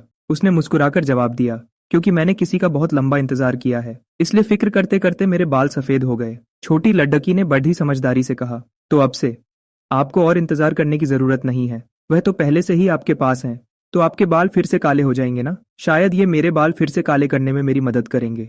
फिर तो काले होने के बाद ये सच में बहुत सुंदर लगेंगे। मैं नीचे बैठा और उस छोटी लड्डकी की आंखों में देखा। बिल्कुल बिल्कुल काले हो जाएंगे, क्योंकि ये पहले से ही बहुत सुंदर है। छोटी लड्डकी हंस पड़ी और बाकी बच्चों को बताने के लिए भाग गई। उनकी शादी हो गई है, उनके पति बहुत हैंडसम है। आंगन में अचानक से रौनक छा गई। बच्चों ने घेर लिया और खुशी से पूछने लगे, अंकल, आप क्या करते हो? क्या आपको बांसुरी बजाना आता है? क्या आप हमें बांसुरी बजाना सिखा सकते हो? पेई यनरन एक तरफ खड़ी होकर देख रही थी और खुशी से मुस्कुरा रही थी। दोपहर को जब बच्चे सोकर उठे, पेई यनरन और मैं आंगन में झूले पर बैठे थे। बहुत समय बाद ऐसी शांति महसूस हो रही थी। यूके में उन 5 सालों के दौरान हर दिन कंपनी के बोर्ड और शोज तैयार करने में निकल जाता था और मैं हर दिन तुम्हारे बारे में खबर देखती थी। मैंने उसकी तरफ घूमकर देखा। अब तुम्हें खबर देखने की जरूरत नहीं है, मैं बिल्कुल तुम्हारे पास हूँ। उसने अपनी आंखें बंद की और धीरे से किया। यह एक आदत बन गई है, इसे बदलने में थोड़ा समय लगेगा, तो फिर आराम से इस आदत को बदलो, कोई जल्दी नहीं है। वैसे एक बात बताओ, एक और बात है जो मैंने तुम्हें नहीं बताई। क्या बात है? मैं हमेशा से इस अनाथाश्रम की मदद करती आई हूँ। पीई कॉरपोरेशन के नाम पर नहीं, बल्कि अपने खुद के नाम पर। हर महीने कुछ पैसे और जरूरत का सामान देती हूँ, जैसे कपड़े और किताबें। जब मैं यूके में थी तो मैं खुद यहाँ नहीं आ सकती थी, लेकिन पैसे भेजना मैंने कभी बंद नहीं किया। ये बच्चे बिल्कुल तुम्हारे जैसे हैं, जिनकी किस्मत का फैसला उनके परिवार ने किया था। मैं नहीं चाहती थी कि उनका हाल भी तुम्हारे जैसा हो, कि किसी नतीजे के लिए पूरे 5 साल इंतजार करना पड़े। मैंने एक तरफ से उसके चेहरे को देखा। ये लड़की खुद दुख में होते हुए भी दूसरों का दुख बांट रही थी। ठीक उसी वक्त अनाथाश्रम के दरवाजे से किसी के कदमों की आवाज आई। मैंने ऊपर देखा। चूजिंगयान दरवाजे पर खड़ी थी। उसके हाथ में खिलौने से भरा एक बैग था। उसके चेहरे पर एक झूठी मुस्कान थी। उसने कहा, मैं यहाँ कुछ दान करने आई हूँ। उसने पहले पेई यानरन को देखा और फिर मुझे। वह अपनी आवाज को नॉर्मल रखने की कोशिश कर रही थी। मैंने सुना था कि यहाँ सामान की जरूरत है, इसलिए मैं कुछ सामान ले आई। पेई यानरन खड़ी हो गई। उसका चेहरा बिल्कुल शांत था, लेकिन उसकी आंखों में ठंडक और बढ़ गई थी। मिस क्षु यहाँ दान करने आई हैं। हाँ, वेन्यू के बारे में जो बात थी, मैंने उससे सारे रिश्ते तोड़ दिए हैं और एक साफ बयान भी दे दिया है। मेरा अब पेई जिंगसिंग से कोई लेना देना नहीं है। पहले मिस्टर जांग के साथ जो कुछ भी हुआ उसके लिए मुझे बहुत अफसोस है। मिस क्षु, आपको दान करने के लिए खुद यहाँ आने की जरूरत नहीं है। आप बैंक से पैसे भी भेज सकती थीं। क्या आप खुद यहाँ अपनी सच्चाई दिखाने आई हैं, या आप चाहती थीं कि जांग चेन उन कफलिंग्स को देखे? मैं कोई दुश्मनी नहीं रख रही हूँ। जो आपने पेई जिंगसिंग के साथ मिलकर किया था उसे मैंने पहले ही संभाल लिया है, और जो बयान आपने दिया है मैंने वह भी देख लिया है। लेकिन मिस इक्शु, दान करना कोई दिखावा नहीं होता। आपका यहाँ खिलौनों का बैग लेकर खड़े होना, इसे भलाई नहीं कहते, इसे नाटक करना कहते हैं। चू जिंग्यान ने अपना होंठ चबाया और अपने हाथ में पकड़े बैग को जोर से दबाया। पेई अनरन ने 2 सेकंड तक उसकी तरफ देखा, फिर घूमी और वापस झूले पर बैठ गई। तुम सामान यहीं छोड़ सकती हो, लेकिन अगली बार से खुद आने की जरूरत नहीं है। चू जिंग्यान दरवाजे पर खड़ी रही। उसका चेहरा पीला पड़ गया था और उसने एक शब्द भी नहीं बोला। उसने सामान नीचे रखा, फिर घूमी और चली गई। उसके कदम आने के मुकाबले दुगुनी तेजी से चल रहे थे। आंगन में एक बार फिर शांति छा गई। पेई अनरन वापस अपने पुराने शांत रूप में आ गई थी। वह राय अब दूसरी बार नहीं आएगी। जो तुमने अभी कहा वह तो बोर्ड मीटिंग से भी ज्यादा सख्त था। बोर्ड मीटिंग एक लड़ाई लड़ने जैसा था, और यह उस लड़ाई के बाद मैदान को साफ करना है। क्या मैदान साफ करना हमेशा इतना जरूरी होता है? हाँ, यह बहुत जरूरी है। अगर मैदान को ठीक से साफ न किया जाए तो लोगों को हमेशा लगेगा कि उनके पास अभी भी एक मौका है। उसके पास अब कोई मौका नहीं है। इसलिए नहीं जो तुमने कहा, बल्कि इसलिए क्योंकि मैंने तुम्हें चुना है। उसने मेरी तरफ देखा और एक पल के लिए उसकी आंखें नर्म हो गईं। हाँ, मुझे पता है। लेकिन उसके चेहरे पर एक हल्की सी मुस्कान आ गई। वापस आते वक्त पेई अनरन ने अचानक अपना माथा सिकोड़ा। मैंने तुरंत उसकी तरफ देखा। क्या हुआ? उसने अपना हाथ बढ़ाया और अपना पेट पकड़ लिया। मुझे थोड़ा अजीब लग रहा है। कोई बात नहीं, शायद मैंने आज कुछ ज्यादा ही मीठा खा लिया। कौन सा मीठा? मैंने घबरा कर कहा। उसमें तो कोई मीठा नहीं था। उसने मुझे घूरा। दलिया नहीं, तुम हो। तुम इतने मीठे हो कि मेरा पेट इसे झेल नहीं पा रहा। मैं उसकी इस बात से बिल्कुल हैरान रह गया। मेरे दिल की धड़कन तेज हो गई और फिर मैं जोर से हंस पड़ा। पेई अनरन, तुमने ऐसी बातें करना कब से सीख लिया? उसने अपनी आंखें बंद की और कहा, जब मैं यूके में अकेली थी तब मैंने खुद ही इसकी प्रैक्टिस की थी। मैंने कोई जवाब नहीं दिया, बस अपना हाथ आगे बढ़ाया और उसके पेट को धीरे से सहलाने लगा। मेरे धीरे से सहलाने पर उसे थोड़ा दर्द हुआ। थोड़ा धीरे। मैंने अपना हाथ और हल्का कर दिया। तुम्हारे पेट का यह दर्द कब पूरी तरह ठीक होगा? उसने सीधा जवाब नहीं दिया। यह पिछले साल से बहुत बेहतर है। पिछले साल तो एक ब्रेड का टुकड़ा खाने पर भी मुझे उल्टी हो जाती थी। अब एक कटोरी दलिया खा पाना ही मेरे लिए बहुत बड़ी बात है। पिछले साल एक टुकड़ा ब्रेड खाने के बाद भी उल्टी हो जाती थी। मेरा दिल बहुत दुखा। वो कैसे दिन थे? यूके में बिल्कुल अकेली, कंपनी को संभालती रही और मेरे लिए रास्ता बनाती रही, और साथ ही अनोरेक्सिया की बीमारी से लड़ती रही। मेरी आगे कुछ भी पूछने की हिम्मत नहीं हुई। बस उसकी पीठ को सहलाता रहा। मेरे हाथ पहले से भी हल्के चल रहे थे। वो धीरे धीरे शांत हो गई और उसकी सांसें नॉर्मल होने लगी। शुक्रिया एचएन, इसकी कोई जरूरत नहीं है। एक पति को तो यह करना ही चाहिए। उसके चेहरे पर फिर से एक मुस्कान आ गई। तुम कितनी आसानी से बोल लेते हो। क्या यह तुमने मुझसे सीखा है? जब तक हम अपार्टमेंट वापस पहुंचे शाम हो चुकी थी। वो कपड़े बदलने के लिए बेडरूम में चली गई। मैं लिविंग रूम में बैठ गया। तांगचो ने एक और मैसेज भेजा। बॉस जियांग, अगले वेंसडे को शेंजन स्टेडियम का इवेंट पक्का हो गया है। साउंड और लाइट का सिस्टम बिल्कुल ठीक है। पे येनरेन ने उस वेन्यू सर्वे रिपोर्ट को भी चेक किया है जिस पर आपने साइन किए थे। हर एक चीज पर लाल रंग से नोट्स लिखे हुए हैं। यहाँ तक कि स्टैंड्स के ढलान को भी चेक किया गया था। यह औरत सच में तुम्हारे लिए कुछ भी कर सकती है। मैंने टांगशू को 2 शब्द लिखकर रिप्लाई किया। अपना मुंह बंद रखो। टांगशू ने तुरंत रिप्लाई किया। समझ गया। मैंने अपना फोन नीचे रखा और बेडरूम के दरवाजे की तरफ गया। दरवाजा बंद नहीं था और उसकी पीठ मेरी तरफ थी, जहां से उसकी कमर थोड़ी सी दिख रही थी। वो इतनी पतली थी कि मेरा दिल दुखने लगा। तभी मैंने अचानक ध्यान दिया। उसकी कमर के नीचे एक छोटा सा निशान था। मुझे याद नहीं था। मुझे ये बिल्कुल याद नहीं आ रहा था। वो पीछे घूमी और उसने देखा कि मेरी नजर उसकी कमर पर है। उसने जल्दी से अपना हाथ नीचे किया और अपनी टी शर्ट को थोड़ा नीचे खींच लिया। शादी के दिन स्टेज टूट गया था। मैं तुम्हें बचाने के लिए भागी और लकड़ी के एक टुकड़े से मुझे खरोंच आ गई। मैं उसके पास गया और धीरे से उसकी टी शर्ट का कोना ऊपर उठाया। वो निशान बड़ा नहीं था, लेकिन उसका आकार अजीब सा था। मेरी उंगलियों ने उसे छुआ और वो थोड़ा सा कांप उठी। क्या यह मुझे बचाने की वजह से हुआ था? हाँ, लेकिन अब ऐसा कभी नहीं होगा। मैं अब तुम्हें अपनी वजह से कभी चोट नहीं लगने दूंगा। उसने मेरी तरफ देखा। उसकी आंखें थोड़ी लाल थीं और उसने अपना हाथ बढ़ाकर मेरे चेहरे को छुआ। ठीक है। उसने अलमारी से एक पुरानी नोटबुक निकाली। उसका कवर पीला पड़ चुका था और उसके कोने फटे हुए थे। वो एक पल के लिए हिचकिचाई, फिर भी उसने वो मुझे दे दी। तुम्हें शायद इसे देखना चाहिए। मैंने उसे लिया और खोला। तारीख 5 साल पहले की, जून 9 थी। उसके प्लेन में बैठने के दूसरे ही दिन उस पर लिखा था, आज आयशचंद कहाँ है? वो अभी भी हॉस्पिटल में होगा। क्या वो अभी तक उठा है? क्या उसे मैं याद हूँ? दूसरा पेज पलटने पर जून 10। उसे हॉस्पिटल से छुट्टी मिल गई है। टैंग चो ने कहा कि वो घर पर आराम कर रहा है। उसने मेरा बिल्कुल भी जिक्र नहीं किया। वो सच में मुझे भूल गया है। मैं पेज पलटता रहा। हर पेज का फॉर्मेट एक जैसा ही था। तारीख, आज एचन कहाँ है, उसने क्या किया, वो कैसा है। बाद वाले पेजेस धीरे धीरे बदलने लगे। उसमें मेरे परफॉर्मेंसेस के बारे में जानकारी लिखी थी। उसने वियना के म्यूजिक वेराइन में ओल्ड ड्रीम्स बजाया। मैंने लंदन के अपने अपार्टमेंट में इसे 3 बार सुना। उसने बर्लिन में एक सोलो रिसाइटल किया। उसके गानों की लिस्ट में मूनलाइट भी शामिल था। मूनलाइट मेरा सबसे पसंदीदा गाना है। उसने पेरिस म्यूजिक फेस्टिवल में गोल्ड मेडल जीता। जो रास्ता मैंने उसके लिए बनाया था वो आखिरकार अपनी मंजिल तक पहुंच गया है। मैंने आखिरी के कुछ पेजेस पलटे। लिखावट जल्दी में और खराब होती गई थी, जैसे आखिरी पेज लिखने की बहुत जल्दी हो। तारीख पिछले महीने की थी। उस पर सिर्फ एक लाइन लिखी थी। उसने आखिरकार मेरे सामने ओल्ड ड्रीम्स बजाया। वो आखिरकार वापस आ गया है। मैंने नोटबुक बंद कर दी। मेरा गला दुख से भर गया। 5 साल, हर दिन और हर रात वो मुझे ढूंढ रही थी। मैंने नोटबुक नीचे रख दी, उसकी तरफ देखते हुए। क्या तुम इसमें हर रोज लिखती थी? उसने हाँ में सिर हिलाया। यह एक आदत बन गई थी और मैं सिर्फ यही कर सकती थी। मैं उसके पास गया और उसे गले से लगा लिया। अब तुम्हें और लिखने की जरूरत नहीं है। आज से मैं हमेशा तुम्हारे साथ रहूंगा। मुझे पता है, लेकिन मैं इस नोटबुक को फेंकूंगी नहीं। इसने मेरे पिछले 5 साल संभाल कर रखे हैं। मुझे इसे रखना होगा। इसे रखो। मैं इसका हर एक पेज पढ़ना चाहता हूँ। उसने स्माइल किया। अब जब तुमने इसे पढ़ लिया है तो अभी भी एक पेज बचा है जो तुमने नहीं पढ़ा। मैं हैरान रह गया। क्या कुछ और भी है? नोटबुक के अंदर वाले कवर से उसने एक कागज का टुकड़ा निकाला जो कई बार फोल्ड किया हुआ था। मैंने ये चिट्ठी 5 साल तक लिखी है। मैंने हर साल एक पैराग्राफ लिखा, लेकिन मैंने आखिरी पैराग्राफ कभी पूरा नहीं किया। मैंने नीचे देखकर पहला पैराग्राफ पढ़ा। आहचैन, अगर मुझे भूलने से तुम्हें खुशी मिलती है तो मुझे भूल जाओ। मैं नहीं चाहती कि तुम मेरी वजह से परेशान हो। दूसरा पैराग्राफ। आहचैन, अगर तुम्हें मैं याद हूं तो मुझे ढूंढने आओ। मैं जिंग सिटी में हूं, पेस कल्चर एंड टूरिज्म में, या फिर उस अनाथश्रम में, हर उस जगह जहां तुम मुझे देख सकते हो। तीसरा पैराग्राफ।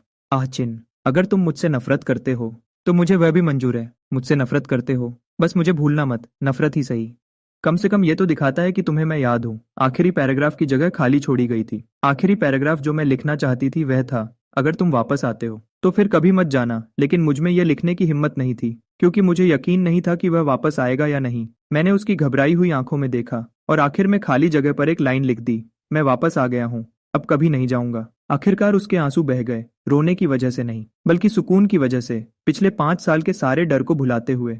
ऑक्शन, अब जब तुमने ये लिख दिया है तो इसे मिटाना मत। मैं इसे नहीं मिटाऊंगा। अगर मैंने कुछ भी मिटाया तो मैं इसका हर्जाना दूंगा। आंसुओं का हर्जाना नहीं दिया जा सकता, इसकी कीमत बहुत ज्यादा है। मैंने उसे जोर से गले लगा लिया। तो फिर मुझे इसे मिटाने पर मजबूर मत करना। उसने भी मुझे गले लगा लिया। खिड़की के बाहर शाम हो चुकी थी, लेकिन कमरे की लाइट्स अभी भी जली हुई थीं। लाइट के नीचे उसके सफेद बाल ऐसे लग रहे थे जैसे उसके कंधों पर चांदनी बिखरी हो। मैंने उसे देखा और अपने मन में सोचा, सफेद बाल भी ठीक है, काले बाल भी ठीक है, वह निशान भी ठीक है। डायरी हो या अधूरा खत, इससे कोई फर्क नहीं पड़ता। ये सब इस बात का सबूत है कि उसने मेरा इंतजार किया, और अब आखिरकार मेरे पास यह हक है कि मैं खुद इस सबूत को हसीन यादों में बदल सकूं। लिविंग रूम में वापस आकर मेरा फोन फिर से बजा। यह टैंगचू का एक मैसेज था। बॉस, पेजिंग सिंह की कंपनी बंद हो गई है, लेकिन उसके पास अभी भी एक ऐसा बैंक अकाउंट है जिसका पता नहीं लगाया जा सकता। आखिरी बार पैसे जिंग सिटी में ट्रांसफर किए गए हैं। हमें अभी तक पैसे पाने वाले का पता नहीं चला है, लेकिन वह रकम एक नई कंपनी शुरू करने के लिए काफी है। मैंने इस मैसेज को देखा और मेरी परेशानी थोड़ी बढ़ गई।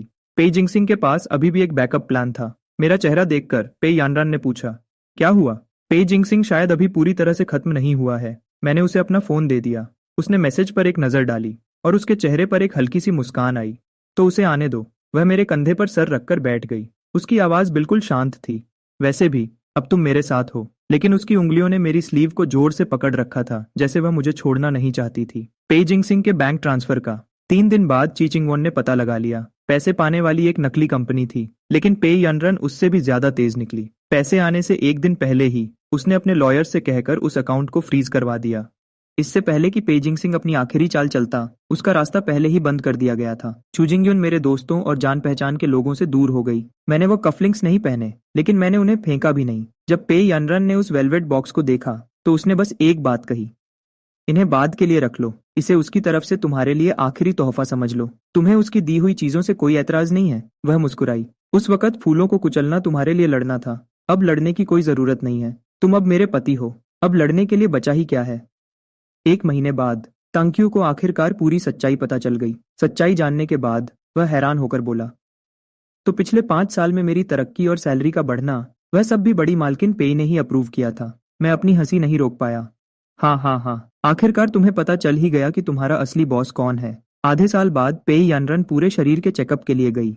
उसकी तबीयत पहले से बहुत बेहतर थी। उसे बस इसी तरह अपना ध्यान रखना था। जब वह रिपोर्ट लेकर वापस आई तो उसका चेहरा बिल्कुल शांत था, लेकिन मैंने फिर भी उसे चुपके से चैन की सांस लेते हुए देखा। जिस दिन मदर पेइजिंग सिटी आई, पेई यानरन खुद उन्हें लेने एयरपोर्ट गईं। 5 साल पहले उन्होंने खुद अपनी बेटी को प्लेन में बिठाकर भेजा था। 5 साल बाद वह खुद फ्लाइट से आई, एग्जिट पर खड़ी हुई और अपनी बेटी को देखा। उनकी आंखें नम हो गईं। यानरन, मुझे तुमसे सिर्फ माफी ही नहीं मांगनी है। मदर पेई ने अपना हाथ आगे बढ़ाया। पेई यानरन 2 सेकंड के लिए हिचकिचाई और फिर उनका हाथ पकड़ लिया। शाम के वक्त हम बालकनी में बैठे थे। उसके हाथों में वह पुरानी नोटबुक थी। आखिरी पेज जिस पर मैंने लिखा था, वह लाइन अभी भी वहां थी, मैं वापस आ गया हूँ, अब कभी नहीं जाऊंगा। उसने वह पेज खोला, उसकी उंगलियां थोड़ी देर रुकीं और फिर वह मुस्कुरा दी। तुम्हारी हैंडराइटिंग सच में बहुत खराब है। दूर से एक बांसुरी की आवाज गूंजी। ये वही स्पीकर था जिसे मैंने बंद नहीं किया था। 3 महीने बाद पेई यानरन के सफेद बाल फिर से काले होने लगे थे। मदर पेई ने पहली बार खुद मुझे खाने पर बुलाया। खाने के बीच में उन्होंने कहा, यह बच्चा अब से पेई परिवार का आधा हिस्सा है। पेई यानरन हैरान रह गई। मैंने तुरंत बीच में बोला, आंटी, यह मैं हूँ। अब मैं पूरी तरह से पेई फैमिली का हिस्सा हूँ। मुझे वह दिन याद है जब मैंने प्रपोज किया था। उस दिन मैंने उसका सबसे पसंदीदा म्यूजिक मूनलाइट बजाया, बिल्कुल वैसे ही लाइटिंग और ताजा फूलों के साथ जैसे 5 साल पहले था। बस इस बार प्रपोज करने वाला मैं था। पेई यानरन मुझे फूल देने के लिए स्टेज पर आई। मैंने फूल नहीं लिए। मैं तुरंत एक घुटने पर बैठ गया। 5 साल पहले तुमने मुझे बचाया था, अब से तुम्हें बचाने की बारी मेरी है। यानरन, क्या तुम मुझसे शादी करोगी? उसकी आंखों में आंसू आ गए। उसका गला भर आया और उसने हाँ में सिर हिला दिया। फिर वह नीचे झुकी और उसने मुझे किस किया।